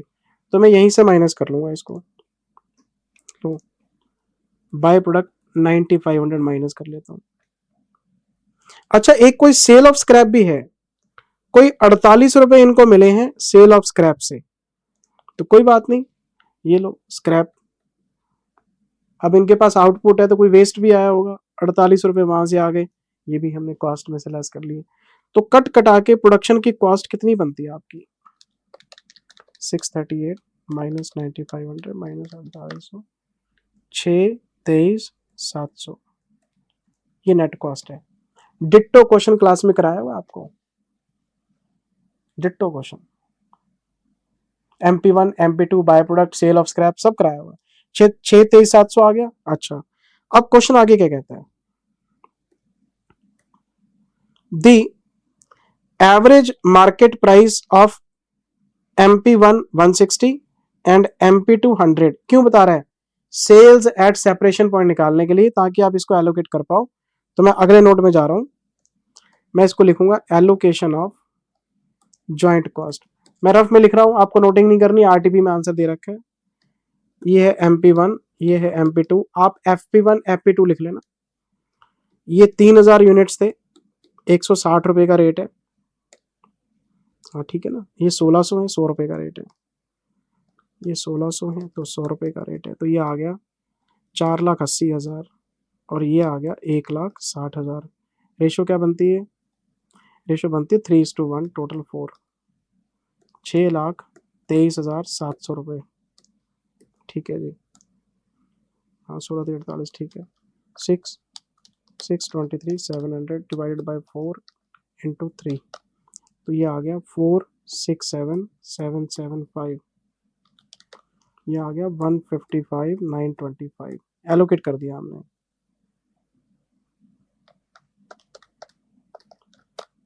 ठीक है जी, एलोकेशन हो गया। अब निकालते हैं कॉस्ट पर यूनिट। MP1 4,67,775 ये कॉस्ट एलोकेट हुई है। कितने यूनिट्स पे हुई है? 3000 यूनिट्स पे। पर यूनिट की कॉस्ट बताओ कितनी आई? तो कॉस्ट पर यूनिट आ गई है 155.925। अच्छा, MP2 की कॉस्ट बताओ कितनी है? CPU 155,925 divided by 1600,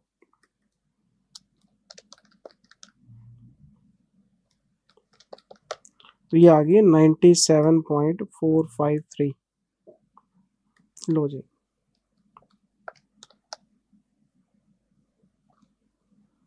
467,775 divided by 3000। ठीक है जी, ये कॉस्ट पे यूनिट आ गई। अब आते हैं वैल्यूएशन पे। मुझे एक बात बताओ, जब आप MP1 की बात करोगे तो इसकी कॉस्ट क्या है और इसका सेलिंग प्राइस क्या है? 155.925 और इसका सेलिंग प्राइस क्या है? 160। Which ever is lower? 155.925। अच्छा, MP2 कॉस्ट क्या और सेलिंग प्राइस क्या है? कॉस्ट है 97.453, सेलिंग प्राइस है 100 रुपए। लो बेटे, दोनों प्रोडक्ट्स के सेलिंग प्राइस इनकी रिस्पेक्टिव कॉस्ट से ज्यादा है, और जब फिनिश्ड गुड्स की NRV ज्यादा है तो वैल्यूएशन किस पे होगी? कॉस्ट पे। तो जब आपका आउटपुट कॉस्ट पे है तो रॉ मटेरियल भी कॉस्ट पे, तो सीधी कॉस्ट निकाल देना है मुझे, आपने करना ही कुछ नहीं। तो आप मुझसे पूछो इन्वेंट्री की वैल्यूएशन, आओ फटाफट से। कितने यूनिट्स हैं? इसके यूनिट्स हैं 500, इसके हैं 300। लो, क्लोजिंग स्टॉक निकालना है। Calculation of closing stock, FP1 या MP1 मेन प्रोडक्ट 1, 500 कॉस्ट बताओ क्या है? 155.925 कॉस्ट आ जाएगी। MP2 FP2 जो लिखना लिखो, 397.453। रॉ मटेरियल, और रॉ मटेरियल वाला सेक्शन जो अलग किया था, 700 यूनिट है, 35 रुपए, ये नहीं पड़ेंगे हम। अगर आपका फिनिश्ड गुड कॉस्ट पे है तो रॉ मटेरियल सीधा कॉस्ट पे आ जाएगा, वैल्यूएशन करेंगे नहीं हम। हमने कौन सा बेचना है इसको, तो 700 इंटू 35, ये आपका आंसर आ जाएगा। ये क्वेश्चन है। पहले ज्वाइंट कॉस्ट आएगी, फिर उसमें से बाय प्रोडक्ट और स्क्रैप माइनस करेंगे, नेट ज्वाइंट कॉस्ट आएगी, उसको sales value at separation point की रेशियो में बांट देंगे, यूनिट से डिवाइड करके कॉस्ट आ जाएगी, तो पता लग जाएगा वैल्यूएशन किस पे होनी है। ये देखो, ये देखो, ये आपका क्वेश्चन है। 12,000 रुपये का बाय प्रोडक्ट है, 2500 रुपये, 9500 रुपये हो गए, 1 2 3 4 6 38, दो चीजें, ये 6,23,700 तक आ गए हम। यहाँ तक तो सिंपल कैलकुलेशन है, 6,23,700 तक। अच्छा, 6,23,700 के बाद फिर हमने एक रेशो बनाई, ये रेशो बन गई 3:1, हमने इसको एलोकेट कर दिया। यहाँ तक सारी वर्किंग ठीक है। उसके बाद फिर हमने ये 300 लिया, मल्टीप्लाई किया, वैल्यूएशन आ गई। और ये देखो, ये कॉस्ट है, ये सेलिंग प्राइस है, which ever is lower cost, cost है सेलिंग प्राइस है, विच एवर इज कॉस्ट, तो आपका मटेरियल भी कॉस्ट पे आएगा। ये लो, ये एक, ये आप देख लेना बेटे, अब क्वेश्चन मैंने सारा एक्सप्लेन कर दिया है। ये दो, ये रॉ मटेरियल हो गया, 700 इंटू 35, ये टोटल आ गया आपका। कुछ भी नया नहीं है, बस मैंने करा दिया, मैंने होमवर्क भी नहीं दिया आपको। अच्छा, फिर मैं आता हूँ जी क्वेश्चन में, आरटीपी में क्वेश्चन नंबर 7 पे आ गया। लो जी, किस चीज पे? कैश फ्लो पे। लो जी, लो कैश फ्लो पे आ गया जी, कैश फ्लो पे, कैश फ्लो पे आ गया जी, कैश फ्लो पे। अभी 10 मिनट में टैली करूंगा, 10 मिनट लगेंगे नहीं मुझे।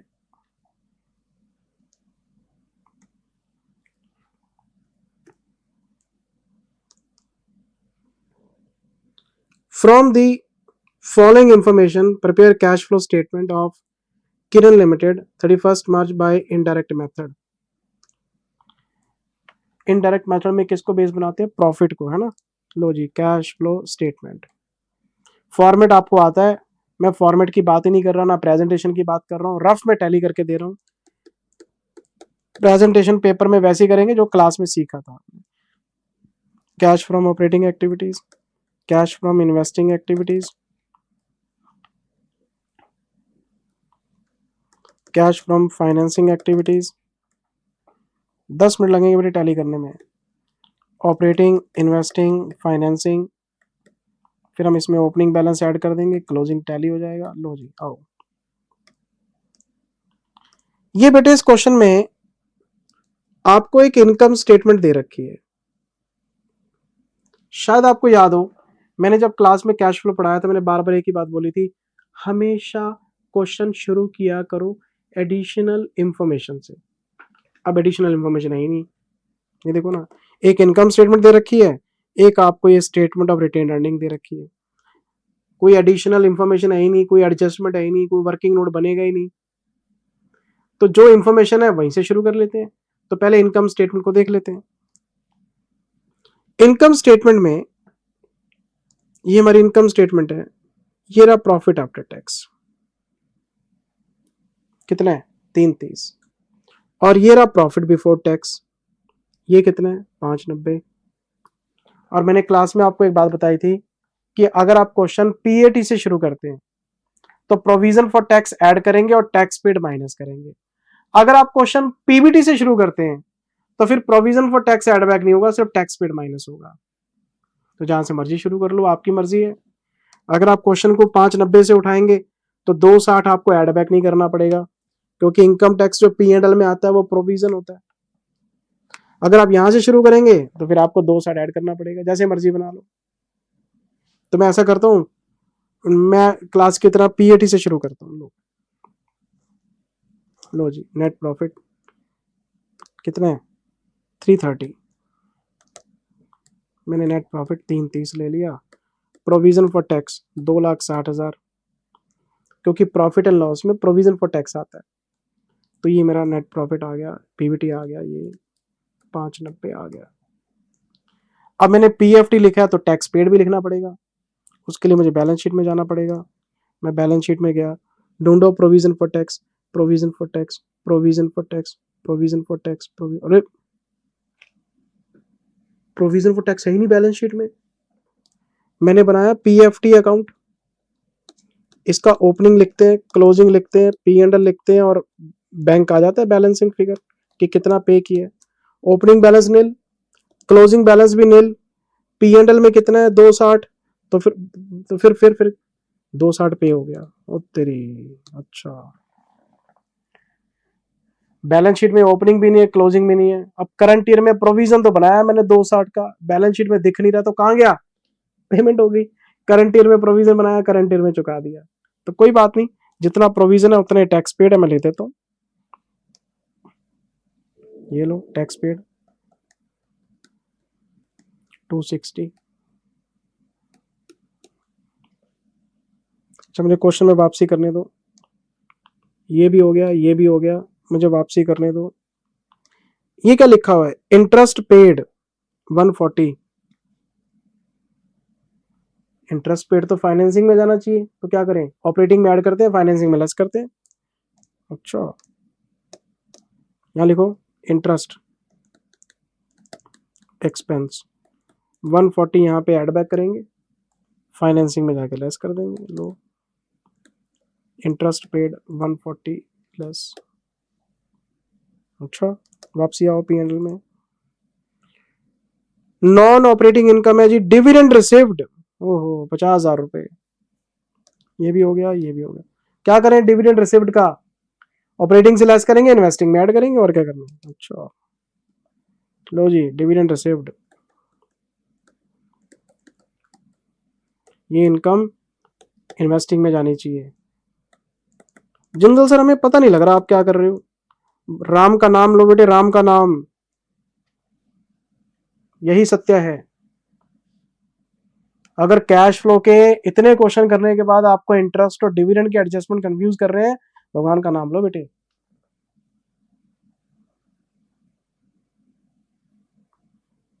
चलो आगे चलते हैं।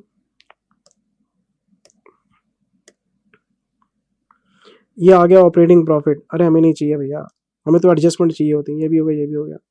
डेप्रिसिएशन बताओ, कैश के नॉन कैश, डेप्रिसिएशन तो नॉन कैश होता है जी, करो एड बैक। लो जी डेप्रिसिएशन, डेप्रिसिएशन 220, लेकिन जैसे डेप्रिसिएशन की बात होगी एफए में जाना पड़ेगा हमें। आप आ जाओ एफए में, ये रहा जी fixed assets,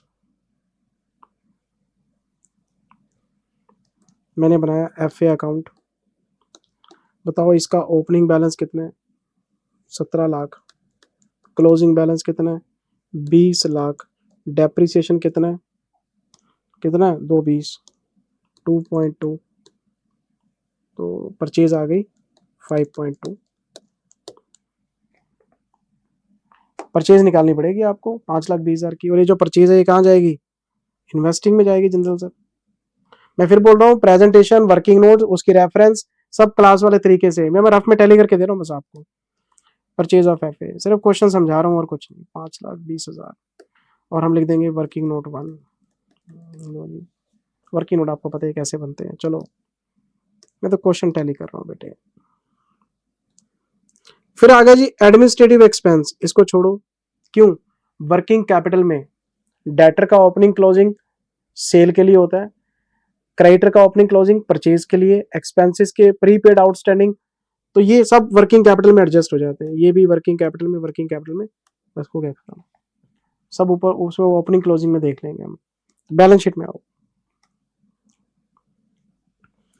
share capital 12 lakh 12 lakh, same है, सेम है, सेम है, सेम है। प्रॉफिट एंड लॉस ये मुझे नहीं चाहिए,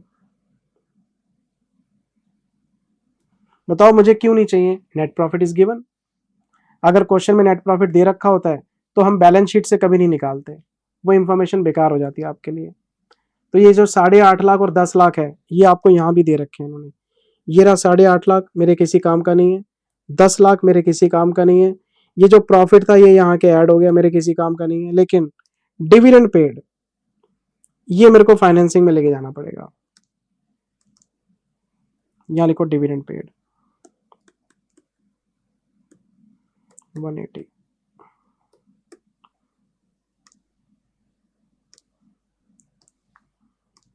जब किसी क्वेश्चन में नेट प्रॉफिट होता है ना, तो डिविडेंड ऊपर ऐड बैक नहीं होता, सिर्फ फाइनेंसिंग में लेस होता है। जब प्रॉफिट मिसिंग होता है तो फिर हम ऊपर ऐड बैक करके प्रॉफिट निकालते हैं और नीचे भी लेस करते हैं। Profit is given, profit is not given, दो केसेस करा रखे हैं आपको। बच्चों वाला क्वेश्चन है यार ये। अच्छा जी लॉन्ग टर्म लोन्स, 10 लाख का 10,60,000 हो गया, बढ़ रहा है, कहाँ जाएगा, फाइनेंसिंग में, लिखो रिसीविंग ऑफ लोन 60,000 रुपए प्लस हो गया। अच्छा जी फिर आओ क्वेश्चन में, ट्रेड पेबल 3.5 के 4 हो गए, इंक्रीज इन करंट लायबिलिटी, पैसा आ रहा है, कितना है 50,000 रुपए, लिखो वर्किंग कैपिटल में, ऑपरेटिंग में, वर्किंग कैपिटल एडजस्टमेंट में क्रेडिटर्स 50,000 रुपए प्लस हो जाएंगे। अच्छा क्वेश्चन में वापसी करो, इन्वेस्टमेंट 2 लाख 2 लाख सेम है, ना बेचा ना खरीदा। इन्वेंट्री 680 की 7 लाख इंक्रीज, स्टॉक बढ़ गया, कैसे बढ़ेगा, खरीदा होगा आपने। इंक्रीज इन करंट एसेट्स 20,000 रुपए, लो जी लेस। अच्छा स्टॉक के बाद डेटर्स 7.20 के 6.60, डेटर कैसे कम हो गए, आपने कलेक्शन किया होगा तभी कम हुए होंगे, 60,000 रुपए, 7.20 बिना कलेक्शन के तो कलेक्शन किया तो फिर ऐड करो, डेटर्स 60,000 रुपीज ऐड हो जाएंगे। अच्छा जी, और क्या रह गया, कैश। कैश तो ओपनिंग क्लोजिंग 60,000 है जी, ओपनिंग कितना है 60,000, क्लोजिंग कितना है 70,000, चेंज कितना है 10,000 रुपये। अच्छा, और क्या रह गया, बी आर। ये कोई क्वेश्चन है यार, बी आर 40 के 30, बी आर कैसे कम हो गए, बी आर आपने कलेक्ट कर लिए होंगे। लो जी बी आर, लो G B R B R B R B R B R B R 10,000 रुपये लगाओ टोटल। हमारा प्रॉफिट था जी 590 का, ठीक है जी।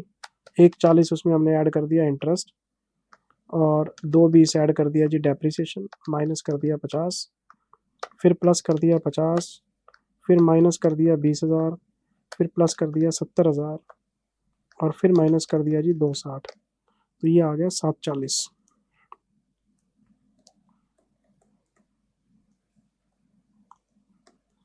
अच्छा जी, 50,000 आया, 520 चला गया, तो 470।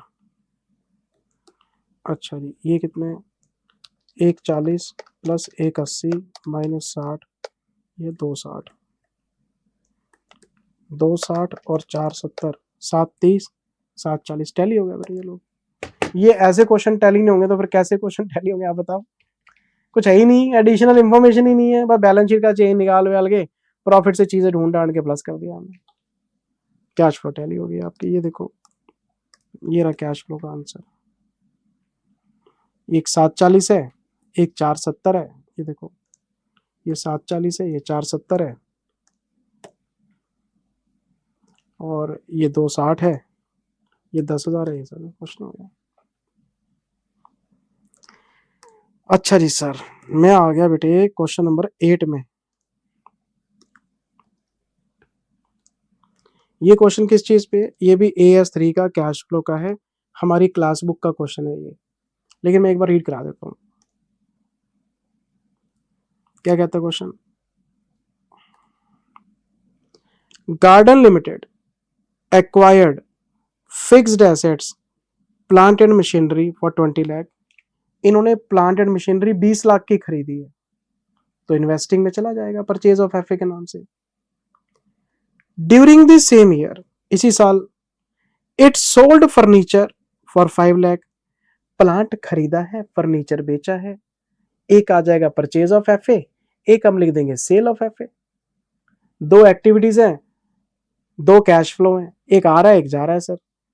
Can the company disclose net cash outflow towards purchase of FA. क्या कंपनी 20 माइनस 5 15 को दिखा सकती है क्या, answer is no. Net off कैसे कर सकते हो आप, परचेज अलग एक्टिविटी है, सेल अलग एक्टिविटी है, नेट ऑफ करके तो आप चीजों को छुपा रहे हो।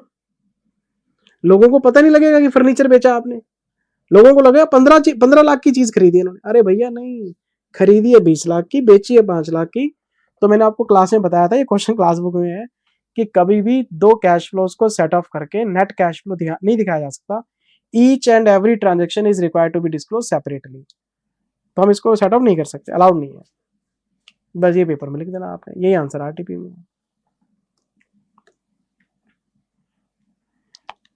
मैं AS5 में आ गया, क्वेश्चन नंबर 9 AS5, बच्चा क्वेश्चन, आसान क्वेश्चन। क्या कहता है जी, देखो, when can an item qualify to be a prior period item as per AS5। कोई भी आइटम PPI कब क्वालिफाई करता है, तो क्वेश्चन आपसे PPI की डेफिनेशन मांग रहा है। तो क्लास में हमने क्या पढ़ा था, prior period item represents errors,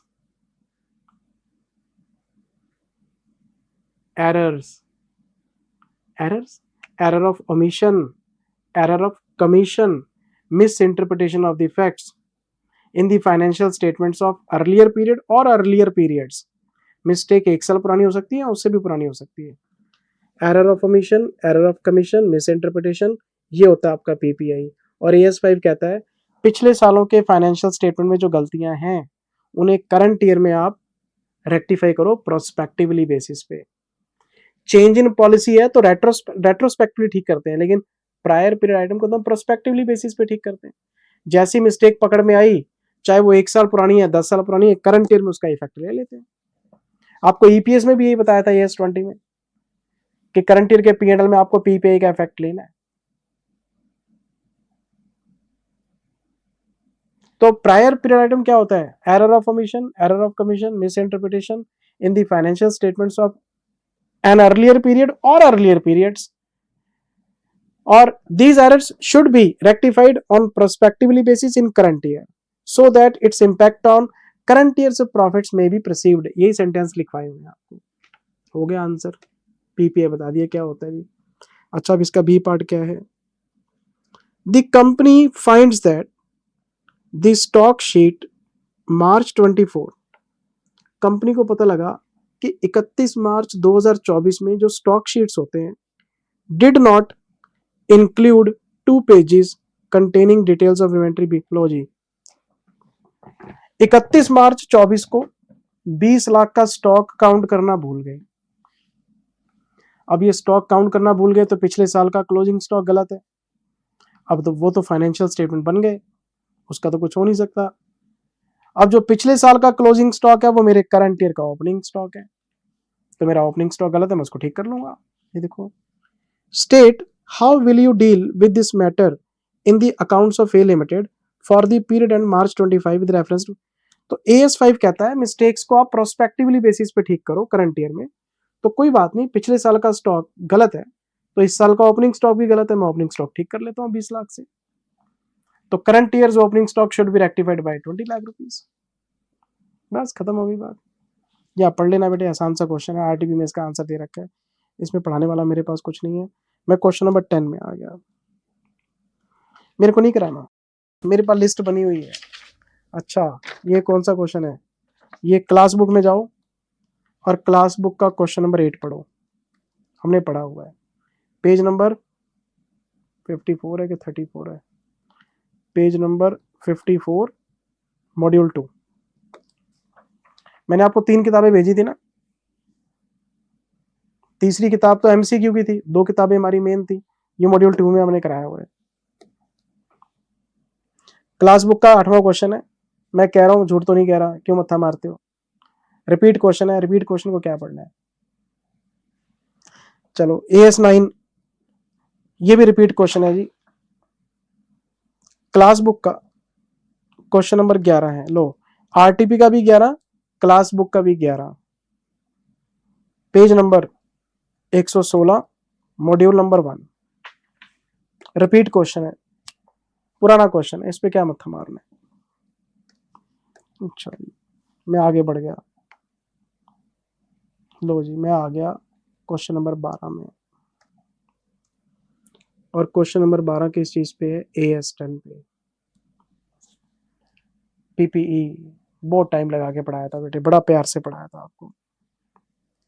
क्या? और आपको याद है इसमें स्टडी मैट के कुछ क्वेश्चन रह गए थे बाय मिस्टेक, फिर मैंने आपको पार्ट नंबर 8 शेयर किया था, उसमें स्टडी मैट के सारे क्वेश्चन कराए थे फिर आपको मैंने। Company provides the following details related to its fixed assets for the year ended 31 March. Company को डिटेल बता रही है जी, पढ़ लेते हैं। The company purchased a machine for 12 lakh rupees on 1 October. 12 lakh की मशीन खरीदी है 1 अक्टूबर को, 6 महीने का डेप्रिसिएशन लगा देंगे। अच्छा, the following expenses were also incurred.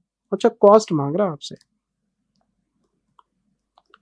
Cost of PPE बताओ जी। परचेज प्राइस कितना है? 12 लाख। खर्चे पढ़ो। Freight and insurance 60,000। आपको मैंने एक लिस्ट बना के दी थी, डूज एंड डोंट्स, क्या क्या इंक्लूड करना वो भी बताया था, क्या क्या इंक्लूड नहीं करना वो भी बताया हुआ आपको। इरेक्शन चार्जेस, इंस्टॉलेशन चार्जेस कितना है? 40,000 रुपए। लो जी, ये भी ऐड हो गया। टेस्टिंग कॉस्ट, ये तो आनी है सर, ट्रायल कॉस्ट है। मटेरियल कितने का? 25 का। वेजेस 10 की। और स्क्रैप कितने का बिक गया? 8,000 का। तो 25 प्लस 10 माइनस 8 कितना हो गया? 35 में से 27,000। 27,000। और क्या जी, बस टोटल लगा दो, कितना आया? 12,60,000, फिर 40,000, फिर 27,000, 13,27,000 रुपये आ गए। डन, क्वेश्चन खत्म, पैसा आजम। यहां तक क्वेश्चन खत्म हो गया जी। ये क्वेश्चन का एक पार्ट है। अब क्वेश्चन के अगले पार्ट में आते हैं। ऑन 1 दिसंबर 24, 1 दिसंबर को इन्होंने कुछ और भी एक्टिविटी की है। It replaced the motor of an old machine. ये जो मशीन है, ये वाली, ये तो न्यू है, इसकी कहानी खत्म। अब ये बात कर रहा है ओल्ड मशीन की, किसी और मशीन की, किसी दूसरी कहानी में चला गया। अब इनके पास एक पुरानी मशीन है, उसकी कोई मोटर वोटर खराब हो गई, रिप्लेसमेंट किया है with a new one costing 120, improving the output capacity by 50। जब हम कोई कैपेसिटी बढ़ा देते हैं, एफिशिएंसी बढ़ जाती है, लाइफ बढ़ जाती है, वो कैपिटल एक्सपेंडिचर होता है और हम उसे रिपेयर नहीं मानते, रिप्लेसमेंट मानते, कैपिटलाइज कर लेते हैं। तो ये जो 120 है, हम इसको कैपिटलाइज कर लेंगे। The old motor had a cost of 50,000, depreciation 35, 50 minus 35, तो कैरिंग अमाउंट कितनी है? 15। तो क्या करना है, इस 15,000 को डीरिकॉग्नाइज करो और 1,20,000 को कैपिटलाइज करो। पुराने वाली जो मोटर है उसकी कैरिंग अमाउंट 15,000 है, 50,000 की कॉस्ट थी, 35 हम यूज कर चुके, 15 बचे। तो हम एंट्री पास करेंगे, P&L account debit to old machine 15,000 रुपए, वो तो लॉस में डाल दो और नई वाली खरीदो। Machine account debit to bank 120, पुराने वाली हटा देंगे, नई वाली कैपिटलाइज कर लेंगे। तो रिप्लेसमेंट आपको आता ही है। तो पुराने वाली मशीन की जो WDV है वो आप राइट ऑफ कर दो, नई वाली कैपिटलाइज कर दो, कहानी खत्म हो गई। ये लो, ये क्वेश्चन का सेकंड पार्ट हो गया। एक और पार्ट है जी। 15 मार्च को the company shifted a machine from one factory to another, it incurred the following. इसको बोलते हैं डिसलोकेशन कॉस्ट। मेरी फैक्ट्री सोनीपत में थी, लोग वहां मुझे परेशान कर रहे थे, वहां कुछ आसपास के लोग गुंडे मवाली तंग कर रहे थे, हफ्ता मांग रहे थे, सरकार परेशान कर रही थी, एनवायरमेंट बढ़िया नहीं था, मैं उठा के यूपी में ले आया। यूपी में बाबा की सरकार है, कंट्रोल में है सब कुछ। अब तो खैर हरियाणा में भी बीजेपी की सरकार है, कंट्रोल ही कंट्रोल है सर। देखो जी, मैं बताता हूँ, हमारे जैसे जो टैक्स पेयर लोग हैं, हमें कोई फर्क नहीं पड़ता। क्यों? हमने देश की सर्विसेज को यूज ही नहीं करना होता, हमें सिर्फ चाहिए होती है एक सोशल सिक्योरिटी। मैं अपनी बात कर रहा हूँ, मुझे सिर्फ एक सोशल सिक्योरिटी चाहिए कि मैं जहाँ रह रहा हूँ, गाड़ी से जहाँ आ रहा हूँ, जहाँ जा रहा हूँ, एक सिक्योरिटी बनी रहे, मेरे को कोई तंग ना करे। और मुझे सरकार से कुछ नहीं चाहिए, ना मुझे सरकार की एजुकेशन फैसिलिटी यूज़ करनी है, ना मुझे सरकार की मेडिकल फैसिलिटी चाहिए। मैं सरकार के ऊपर बोझ हुई नहीं, मुझे सरकार से कुछ चाहिए ही नहीं। एक सिक्योरिटी चाहिए कि मेरे से यार छीना झपटी ना हो, और सरकार का, पुलिस का और सेना का पूरा कंट्रोल हो देश के अंदर। बस इतना चाहता हूँ एज ए सिटीजन, एक सेफ्टी चाहता हूँ। मैंने एक जगह से फैक्ट्री निकाल के दूसरी जगह लगा दी, लोग तंग कर रहे थे। सोनीपत, पानीपत, गुड़गांव, नोएडा, दिल्ली के आसपास इतना एरिया है सर। अब तो खैर सारे एरिया शांत हैं, सब डेवलप कर रहे हैं। सोनीपत जाके देखो आप कितना डेवलप हो गया, पानीपत देखो कितना दुनिया की हैंडलूम इंडस्ट्री पानीपत में है। गुड़गांव हरियाणा का बेस्ट एग्जांपल है। देखो आप, गुड़गांव कहाँ से, दिल्ली पीछे छोड़ दी गुड़गांव ने। तो डेवलप हो रही है सर स्टेट्स, दिल्ली पीछे जा रहा है, बाकी सब स्टेट आगे जा रही है। मेरी कोई वीडियो अगर कोई सोनीपत का बच्चा देख रहा हो, कोई ऑफेंड मत हो जाना कि सर ने एग्जांपल ले लिया सोनीपत से निकाल के, जी मैं तो यूपी में ले आया, सोनीपत में तो गुंडे रहते। अरे भैया, मैं एग्जांपल ले रहा हूँ यार, वैसे ही। कहीं मेरे को आप मतलब वो मोबाइल पे थ्रेट देना शुरू कर दो, तेरी इतनी हिम्मत, तूने ये बात कैसे बोल दी? भाई साहब, मैं वैसे एग्जाम्पल ले लिया मैंने, ना मैं कभी सोनीपत गया हूँ, ना मुझे कुछ पता है, मैं आपको वह एग्जाम्पल ले लेता हूँ बस, वैसे ही। झूठ मूठ की है सारी बातें। प्रोफेशनल लेवल पे है, बच्चे को समझाने के लिए एग्जांपल ले लेता हूँ। कहीं पर्सनल ले जाओ आप कि चल जिंदल को धर जाके धर के पकड़ के आते बताते हैं इसको गुंडागर्दी क्या होती है। अरे भाई साहब टीचर आदमी हूँ, पेन चलाता हूँ।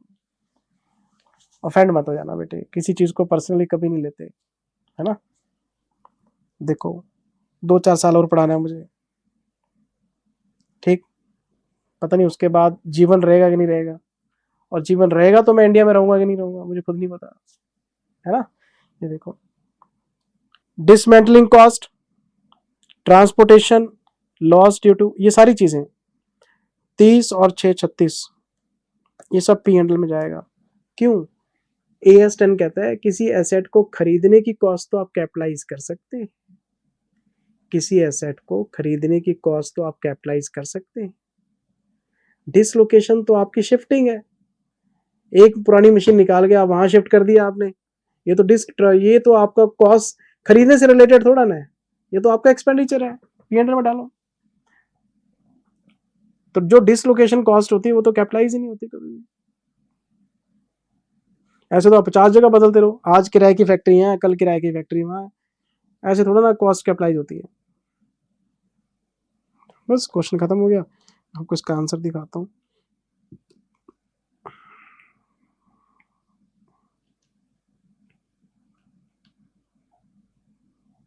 ये देखो बेटे, ये देखो 13,27,000 तो ये हो गया खत्म, 15,000 डी रिकॉग्नाइज कर, जो कैरिंग अमाउंट है 15,000 रुपए की, इसको हम रिप्लेस कर देंगे 1,20 के साथ, ये हो गया पार्ट इसमें। और जो 36,000 रुपये कॉस्ट ऑफ रीलोकेशन है, ये सारा एक्सपेंस प्रॉफिट एंड लॉस में चला जाएगा। सिंपल सा क्वेश्चन है। चलो अच्छा बेटे, मेरे प्यारे बच्चों, मेरे अच्छे बच्चों, 12 लो जी, मैं आ गया क्वेश्चन नंबर 13 में, AS 12 का क्वेश्चन है। Zeenat Industries Limited, a manufacturing company, is expanding its operations and has recently undertaken 2 major। अरे छोड़ो यार, सीधा पॉइंट पे आओ। नंबर 2, पहले नंबर 2 पढ़ाता हूं आपको। It received 82 lakhs as subsidy from the central government for establishing a new production unit in the notified backward area। Backward area में बिजनेस लगाने के लिए आपको 82 लाख रुपए मिले हैं, इसको क्या बोलते हैं? Promoter contribution. जब किसी बैकवर्ड एरिया को प्रमोट करने के लिए, वहाँ इंडस्ट्री लाने के लिए आपको ग्रांट दी जाती है, तो ये बन जाती है grants related to promoter contribution, और हम इसे कैपिटल रिजर्व में ट्रांसफर करेंगे। आपसे पूछ रहा है बताओ इसकी अकाउंटिंग कैसे करेंगे, शुड बी अकाउंटेड फॉर, तो ये कैपिटल रिजर्व में जाएगी, कोई बताने वाली बात है, कैपिटल रिजर्व में जाएगी। The specified grant is in the nature of promoter contribution and it should be transferred to capital reserve। पहला पार्ट क्या है देखो, The company received a sum of 65 lakhs from the local authority to develop medical facilities for its employees at its newly built township near the। Employees के लिए 65 लाख रुपए मिले हैं आपको, कोई एसेट खरीदने के लिए ना, कोई बिजनेस चलाने के लिए ना, एम्प्लॉयज के लिए, मेडिकल फैसिलिटीज के लिए, तो एम्प्लॉयज पे खर्च करो पैसा। तो ये कौन सी ग्रांट है? इसको बोलते हैं ग्रांट फॉर रेवेन्यू। और ग्रांट फॉर रेवेन्यू आपको पता है, खर्चा भी पी&एल में जाएगा, ग्रांट भी पी&एल में क्रेडिट कर लेंगे। नहीं समझे? पहला तरीका, ग्रांट फॉर एक्सपेंसेस को आप डेफर्ड अकाउंट में डाल दो, डेफर्ड से पे कर दो। दूसरा तरीका, जो खर्चा है उसे पी&एल में ट्रांसफर कर दो, और जो ग्रांट है उसको भी पी&एल में ट्रांसफर कर दो, बात खत्म। तो पी&एल में आमने सामने कट आ जाएंगे। या तो डेफर्ड में डाल के डेफर्ड से पे करो, पी&एल से लेने देना नहीं, या फिर दोनों चीजें पी&एल में डाल दो, जो खर्चा करोगे वो भी पी&एल में डेबिट, और जो ग्रांट आएगी वो पी&एल में क्रेडिट। लेकिन ग्रांट फॉर रेवेन्यू है ये पढ़ लेना बेटे, मैं इसमें क्या बताऊं, बच्चों वाले क्वेश्चन है। अच्छा क्वेश्चन होता मैं बिल्कुल एक्सप्लेन आपको रोक के करता। ये पुराना क्वेश्चन है सर, क्लास बुक में आओ, क्लास बुक का ये क्वेश्चन नंबर 6 है, अकाउंटिंग स्टैंडर्ड 13 का, पेज नंबर है 37, मॉड्यूल 1। रिपीटेड क्वेश्चन है, पुराना क्वेश्चन है, वही बोनस शेयर है, वही राइट शेयर है, पुराना क्वेश्चन है सर। इसमें मत्था मत मारना, टाइम वेस्ट मत करना अपना।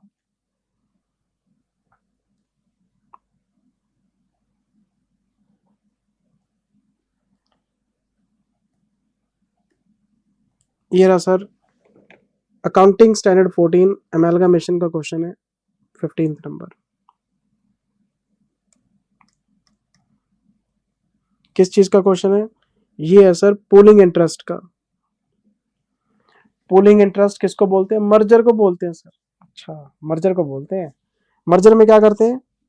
सारे एसेट्स, सारी लायबिलिटीज बुक वैल्यू पे, सारे रिजर्व बुक वैल्यू पे, बिजनेस की नेचर सेम रखनी पड़ेगी, 90% शेयर होल्डर को मनाना पड़ेगा।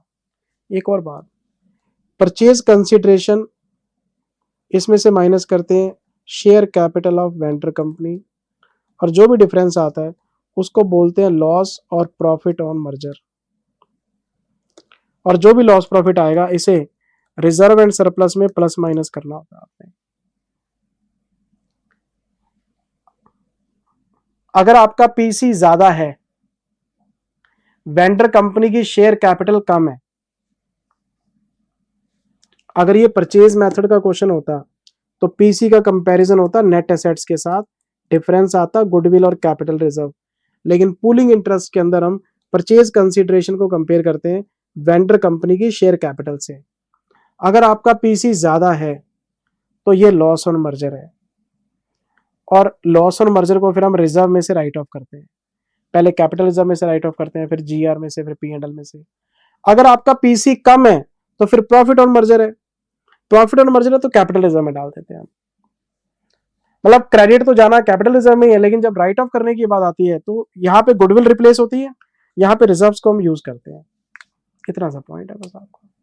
अच्छा, ये देखो क्वेश्चन में क्या कहते हैं।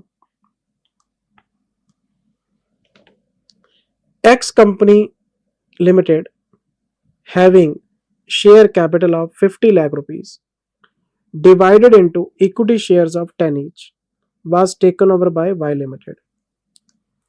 50 लाख रुपए की कैपिटल है बेटे। अगर 50 लाख की कैपिटल है और एक शेयर 10 रुपए का है तो कितने शेयर हो गए? 5 लाख शेयर्स हैं, 5 लाख शेयर्स हैं। बताओ इनके पास कितने रिजर्व पड़े हैं? इनके पास जनरल रिजर्व है 10 लाख का, प्रॉफिट एंड लॉस पड़ा है 5 लाख का। ये जो रिजर्व्स पड़े हैं मैं रिजर्व्स को टेक ओवर करूंगा, और अगर कोई लॉस आएगा तो राइट ऑफ भी करूंगा। Y company issued 11 equity shares of 10 each for every 10 shares of X. 10 के लिए 11। अच्छा, 5 लाख शेयर्स हैं, 10 के लिए 11, तो फिर कितने शेयर्स हो गए? 5.5 लाख, और एक शेयर 55 लाख। पीसी आ गया, पीसी 55 लाख रुपीज है आपका। अगर आपका पीसी 55 लाख रुपीज है और शेयर कैपिटल 50 लाख रुपए है वेंडर कंपनी की, तो लॉस ऑन मर्जर आ गया 5 लाख रुपए का। और मैं इस लॉस को कहां से राइट ऑफ करूंगा? जीआर में से। ये रहा जीआर पड़ा है मेरे पास, मैं जीआर को राइट ऑफ कर लूंगा। क्वेश्चन मुझे कहता है जी एंट्रीज पास करके दिखाओगे क्या? आपसे एंट्रीज मांग रहा है, तो एंट्रीज पास करने से पहले पीसी आएगा 55 लाख, लॉस और मर्जर आएगा 5 लाख, फिर एंट्रीज डलेंगी। तो पहली एंट्री में पास करूंगा business merger account debit to liquidator of X. बताओ पीसी कितना है? 55 लाख, 55 लाख। सेकेंड एंट्री क्या पास करूंगा जी मैं? सेकेंड एंट्री पास करूंगा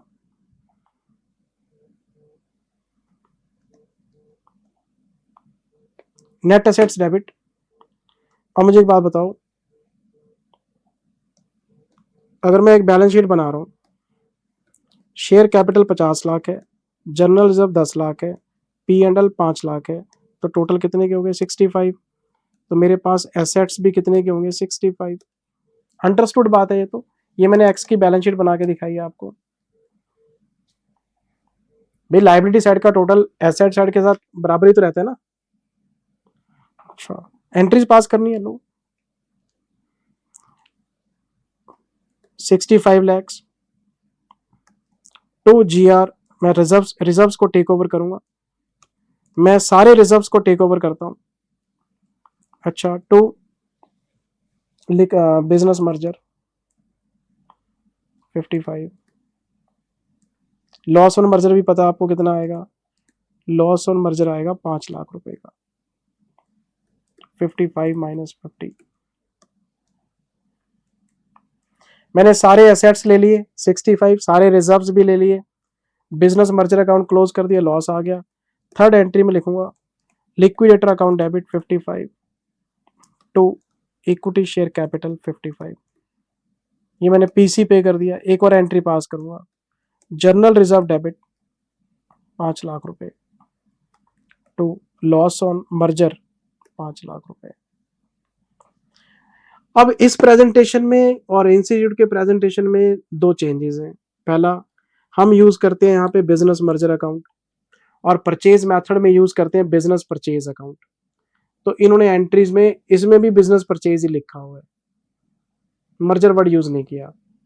तो चलो ये तो कोई खास बात नहीं। दूसरी बात, मैं यहाँ पे लॉस ऑन मर्जर को यहाँ पे अलग से राइट ऑफ करता हूँ 5 लाख, और यहाँ अलग से दिखाता हूँ कि लॉस कितना आया। ये नहीं करते, ये क्या करते हैं, लॉस को दिखाते ही नहीं, ये सीधा ही क्या करते हैं, जनरल रिजर्व को यही 5 लाख कर देंगे, शॉर्टकट मारते हैं यहाँ पे।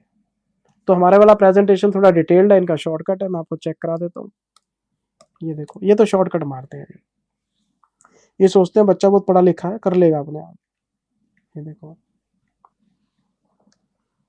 पहली एंट्री तो पीसी की हो गई, तो इन्होंने मर्जर वर्ड यूज नहीं करा, हमने किया है, तो ये छोटी मोटी बात है, आपने जो मर्जी करना है कर लेना।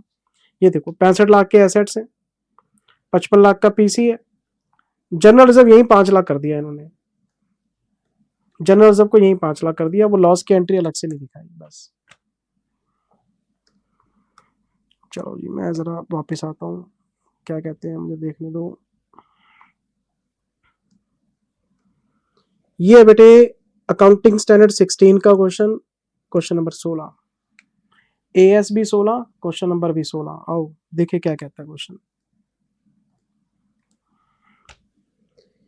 Is it permissible to capitalize borrowing cost incurred on assets which are necessary for the construction of qualifying assets? क्या पूछना चाहते हैं जिंदल सर, बताता हूं। मान लो एक क्वालिफाइंग एसेट है, बिल्डिंग है, WIP है। इस बिल्डिंग को कंस्ट्रक्ट करने के लिए मेरे को अदर एसेट्स की जरूरत है, other assets required for construction. मान लो मैं एक बिल्डर हूं और मेरी 15 बिल्डिंगें बन रही हैं, है ना। बिल्डिंग्स का जो लिंटर होता है वो 1 2 3 4 बढ़ता जाता है, 10 माले 15 माले। तो स्पेशल टाइप की आपको मशीनरी यूज करनी पड़ती है। अब मैं तो रेगुलर बिल्डर हूं, मैं DLF हूं, तो DLF कोई बार बार थोड़ा ना किराए पे चीजें लेके आता है। वो क्या करता है, एक प्रोजेक्ट के लिए जो एसेट्स चाहिए वो खरीद लेता है।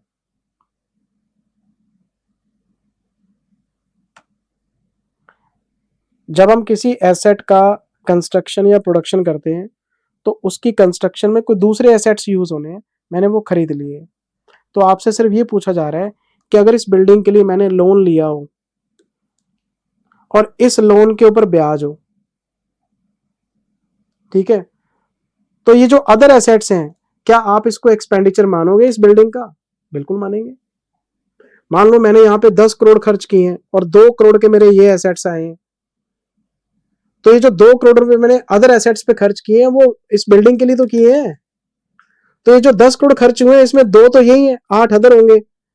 तो ब्याज का कैपिटलाइजेशन आप 8 पे नहीं पूरे 10 पे कर सकते हो। आप जो आपने अदर एसेट्स खरीदे हैं वो एक्सपेंस है आपका, क्योंकि प्रोजेक्ट कंप्लीट, एसेट बेकार आपके लिए। तो आपसे ये पूछा जा रहा है कि अगर मैंने मान लो किसी प्रोजेक्ट को फाइनेंस कराया है और उस प्रोजेक्ट को बनाने के लिए अदर एसेट्स चाहिए, तो उन अदर एसेट्स को खरीदने पे जो मेरे पैसे लगेंगे तो क्या मैं उस पर ब्याज कैपिटलाइज कर सकता हूं? कर सकते हो। आमतौर पे परचेज ऑफ एसेट्स पे ब्याज कैपिटलाइज नहीं होता, लेकिन ये तो परचेज है ही नहीं ना। अगर ये इंडिपेंडेंट यूज के लिए कुछ होता, अगर हमने ये एसेट्स इस बिल्डिंग की कंस्ट्रक्शन के लिए ना खरीदे होते, अगर ये नॉर्मल परचेज होती, मैं बोलता ब्याज को पी&एल में डाल दो। लेकिन ये जो एसेट्स हैं ये इंडिपेंडेंट बिजनेस में यूज नहीं होंगे, ये इस कंस्ट्रक्शन प्रोसेस में यूज होने हैं, तो ये कंस्ट्रक्शन एक्टिविटी का पार्ट बन गए, इसलिए परचेज नहीं बनेंगे। ये इसी का एक्सपेंडिचर है और उस पर ब्याज कैपिटलाइज हो जाएगा आपका। तो इसको परचेज की नजर से मत देखना कि तो रेडी फॉर यूज है तो परचेज है ना, जिस जगह पे ये यूज होने हैं वो क्वालिफाइंग है ना, तो ये क्वालिफाइंग का पार्ट बन गए। अच्छा, ये बात आपको याद रखनी चाहिए, बस ये पूछ रहा आपसे। मैं जरा आगे पढ़ता हूँ, क्वेश्चन क्या कहते हैं। A company is in the process of constructing a large manufacturing plant in a backward area. किसी बैकवर्ड एरिया में कोई प्लांट लगा रहे हैं, ठीक है। As a part of this project it has also purchased a residential building which is to be used for housing the workers engaged in the construction of the plant। अब backward area है, आसपास कुछ है नहीं, तो एक building खरीद ली हमने, सारे वर्कर को वहीं रखेंगे हम, तो वर्कर वहीं से वहीं रहेंगे, खाना बनाएंगे, खाएंगे और काम करेंगे, फिर वापस वहीं जाएंगे। अच्छा, the purchase cost of the building is met by raising a long term loan। जो लोन का पैसा है वो बिल्डिंग में भी लगा, जो बिल्डिंग हमने खरीदी है लोन का पैसा उसमें भी लगा, मतलब प्रोजेक्ट को फाइनेंस कराया, पैसा आ गया, अब वो पैसे से हमने बिल्डिंग खरीदी, बिल्डिंग में लेबर है, लेबर वहां जाती है। The company intends to dispose of the building once the construction of the manufacturing plant is, manufacturing complete हो जाएगी, बिल्डिंग बेच देंगे, बिल्डिंग हमारे किसी काम की नहीं है फिर, ठीक है। If the manufacturing plant meets the definition of qualifying asset, जो मैन्युफैक्चरिंग प्लांट है वो क्वालिफाइंग एसेट है। Would the borrowing cost incurred on funds purchase the building be eligible for capitalization? Building में जो पैसे आपने खर्च किए क्या वो उसमें ब्याज कैपिटलाइज हो सकता है? तो इसका देखो पेपर में आंसर कैसे देना है। पेपर में आपने सिर्फ इतना लिखना है कि परचेज ऑफ बिल्डिंग आमतौर पे रेडी फॉर यूज मानी जाती है और ब्याज कैपिटलाइज करने की परमिशन नहीं होती, लेकिन ये स्पेशल केस है क्योंकि इसमें जो बिल्डिंग खरीदी गई है वो मैन्युफैक्चरिंग प्लांट के लिए खरीदी गई है, तो जब तक आपका मैन्युफैक्चरिंग प्लांट रेडी नहीं हो जाता तब तक ये बिल्डिंग क्वालिफाइंग एसेट का हिस्सा मानी जाएगी, क्योंकि ये डिपेंडेंट है मैन्युफैक्चरिंग प्लांट पे। मैन्युफैक्चरिंग प्लांट तैयार हो जाएगा तो इसका भी यूज खत्म हो जाएगा, इसको हटा देंगे हम, तो जितना पैसा आपने बिल्डिंग में यूज किया उसका ब्याज अलाउड है। आमतौर पर नहीं होता परचेज का ब्याज अलाउड, लेकिन इस केस में स्पेशल केस अलाउड है, क्योंकि इसमें बिल्डिंग इंडिपेंडेंट नहीं है आपकी, डिपेंडेंट है मैन्युफैक्चरिंग पे, तो डिपेंडेंट वाला पॉइंट लग गया इसके ऊपर। इसका आंसर आप पढ़ लेना, मैं आपको चेक करा देता हूँ। देखो आरटीपी क्या कहती है इस पे, ये रहा जी question number 16। In the given case prima facie it may appear that residential building is ready for use when acquired, thus borrowing cost incurred on purchase of resident should not be capitalized। देखने से तो ये लग ready for use यार, ब्याज क्यों लेना है। However, since in the present case provision of housing facility is necessary for the manufacturing plant, the borrowing cost incurred are in substance directly to the construction of manufacturing plant। इस building पे हम पैसे खर्च कर रहे हैं वो manufacturing plant की वजह से कर रहे हैं। Accordingly, the company should capitalize as a part of cost of the manufacturing plant, borrowing cost incurred on funds। यहाँ पढ़ लेना बेटा, वही चीजें मैं आपको बोल रहा हूँ। आंसर में कोई डेविएशन होगा तो मैं आपको बताऊंगा।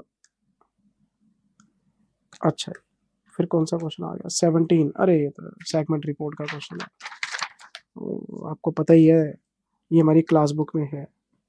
क्लास बुक का क्वेश्चन नंबर 18 है, ये पेज नंबर 401 है और मॉड्यूल नंबर 1 है। रिपीटेड क्वेश्चन है ये, पुराना क्वेश्चन है, टाइम वेस्ट मत करना इसके ऊपर, क्लास में किया हुआ है हमने। लो जी क्वेश्चन नंबर 18, ये हमारी क्लास बुक का क्वेश्चन नंबर 33 है, क्लास बुक का पेज नंबर 105, मॉड्यूल 2। अच्छा जी, 19वां क्वेश्चन लीज पे आ गए जी हम। किस चीज पे है? Sale and lease back. ये question sale and lease back और फाइनेंस लीज पे है। मैंने बहुत प्यार से पढ़ाया था आपको ये concept. Sale and lease back, finance lease. मैंने आपको बोला था पहला वर्ड है sale, selling price minus WDV profit आएगा। इस प्रॉफिट को आप इकट्ठा रिकॉग्नाइज नहीं कर सकते। मैं फाइनेंस लीज की बात कर रहा हूं। जो सेलर है, जिस एसेट को वो बेच रहा है उस पर प्रॉफिट आ रहा है, वो प्रॉफिट इकट्ठा रिकॉग्नाइज नहीं हो सकता। क्यों? आपने उसी एसेट को फिर वापस लीज पे ले लिया है, और लीज भी कौन सी है? Finance lease. तो पहले आप कह रहे हो जी मैंने बेच दिया, मैंने प्रॉफिट कमा लिया, फिर उसी को वापस ले आए, तो एसेट की फिजिकल डिलीवरी तो हुई नहीं, एसेट तो गई नहीं। एसेट पहले भी आपके पास थी, एसेट अभी भी आपके पास है, प्रॉफिट कैसे बुक कर लोगे आप? तो इस प्रॉफिट को मैंने बोला था डेफर करो, और इसको अमोर्टाइज करेंगे P&L में। कैसे? In the ratio of depreciation. और मैंने बोला था डेप्रिसिएशन कैसे आएगा? जब हम इस एसेट को लीज बैक करके वापस लेके आएंगे, पहली एंट्री में सेल, सेल में तो हट गई, लीज बैक में फिर वापस आएगी, तो एंट्री पास करते हैं asset on lease debit to lessor. तो ये जो एंट्री है यहां पे वापस आ जाती है, फिर इस पे डेप्रिसिएशन निकालेंगे, डेप्रिसिएशन की रेशियो में प्रॉफिट बटेगा। एक क्वेश्चन कराया था आपको बड़े प्यार से। और आपको पता है लेसी की बुक्स में जो पहली एंट्री है वो पास होती है PV ऑफ MLP और fair value which ever is lower पे। PV ऑफ MLP और fair value which ever is lower.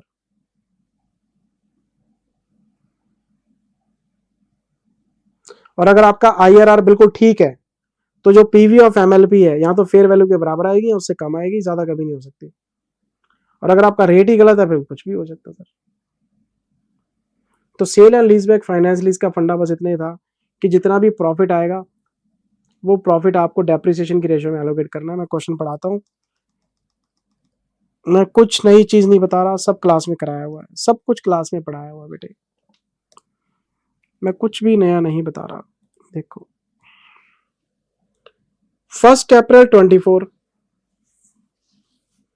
Mansi limited sold a plant for 850 to 800। ये इसका सेलिंग प्राइस है, फेयर वैल्यू जो बेचा है इन्होंने। और इसकी कैरिंग अमाउंट कितनी बता रहा है हमें? इसकी कैरिंग अमाउंट है जी 180। अगर इसका सेलिंग प्राइस है 850 to 800 और इसकी कैरिंग अमाउंट है 180, तो प्रॉफिट तो अच्छा खासा आ गया। फिर प्रॉफिट कितना आया? इसका प्रॉफिट आ गया बेटे 670 to 800। इस प्रॉफिट को हम इकट्ठा रिकॉग्नाइज नहीं कर सकते, क्योंकि पहले इस एसेट को बेचा, फिर मैं लीज पे वापस ले आया। एसेट फिजिकली मैं अभी भी यूज कर रहा हूँ, जिस चीज को मैं यूज कर रहा हूँ फिर उसका प्रॉफिट कैसे आ सकता है? तो उसका जो यूसेज का पीरियड है वो लीज पीरियड है, तो लीज पीरियड में मैं एलोकेट कर दूंगा डेप्रिसिएशन की रेशियो में। मैं आगे पढ़ता हूँ। The sale was a part of package under which Aakash limited leased the asset to Mansi for 8 years term. 8 साल के लिए एसेट वापस आ गई आपके पास। बताओ, एसेट वापस दे दी उसने, कहता 8 साल के लिए आप यूज कर लो। इसकी इकोनॉमिक लाइफ कितनी है? इसकी इकोनॉमिक लाइफ है 8 years। लो कर लो बात, इकोनॉमिक लाइफ भी 8 साल है, हाँ लीज भी 8 साल है, तो सारे का सारा जो यूजफुल लाइफ है वो आप major part of useful life finance lease का इंडिकेशन देगा आपको। फाइनेंस लीज का क्वेश्चन हो गया। चलो आगे। The minimum lease rental payable by lessee 160। हर साल के एंड में पे करने हैं आपने 1,60,000 1,60,000 1,60,000। डिस्काउंट का रेट क्या है? 10%। तो PV ऑफ MLP निकाल लेते हैं, वहां से डेप्रिसिएशन आ जाएगा। तो 1,60,000 इंटू 10%, 8 years। एनुटी निकाल दो, एनुटी बताओ। 1/1.1 0.909 प्लस 0.826 है ना, 1/1.1, 1, 2, 3, 4, 5, 6, 7, 8, ये आ जाएगा 5.335। लो जी,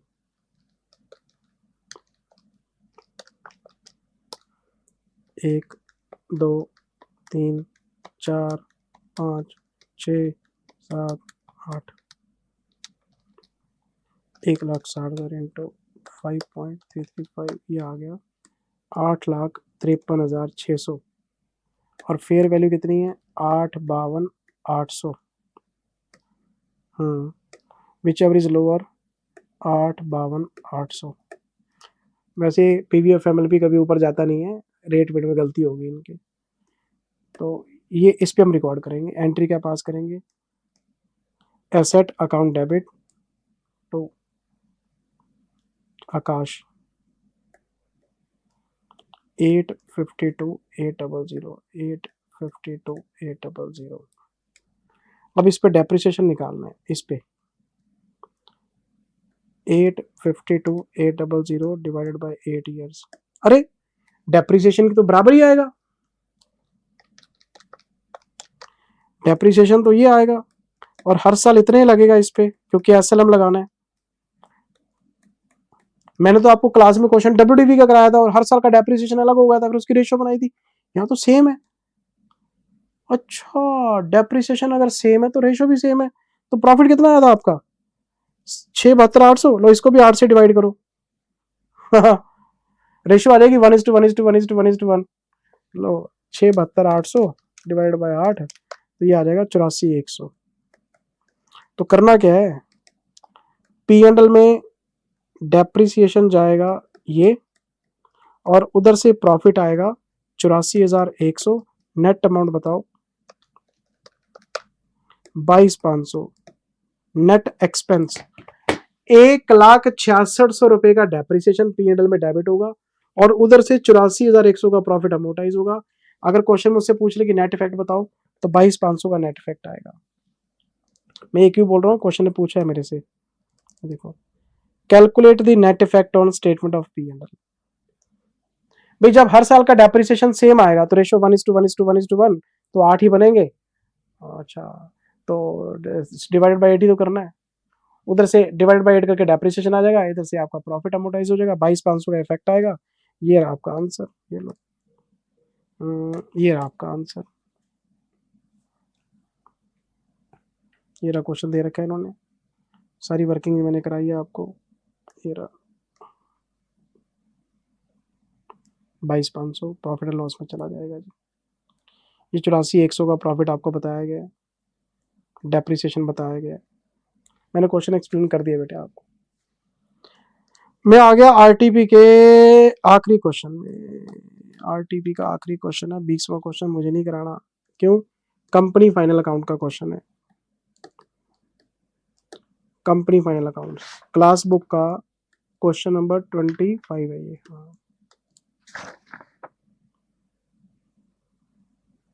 25 है कि 35 है? 25 है ये पेज नंबर 456 मॉड्यूल 2। आप देख लेना बेटे, क्लास बुक का क्वेश्चन नंबर 25 है ये। Ditto question, cut copy paste, मत्था मारने की जरूरत नहीं, रिपीट क्वेश्चन है। मैंने आपको आरटीपी के 20 क्वेश्चन चेक करा दिए। हाँ जी, अब रह गई अमेंडमेंट। अमेंडमेंट कल शेयर करूंगा आपके साथ। टेलीग्राम को फॉलो करते रहना, व्हाट्सएप को फॉलो करते रहना। Thank you very much, take care, bye bye. अभी मैंने आरटीपी शेयर की है, अभी मेरे को 3 चीजें आपको देनी है, एक अमेंडमेंट का वीडियो और 2 एमटीपी के वीडियो आपको मिल जाएंगे बेटे। Thank you very much, take care, bye bye, love you, God bless you, best of luck for your exams.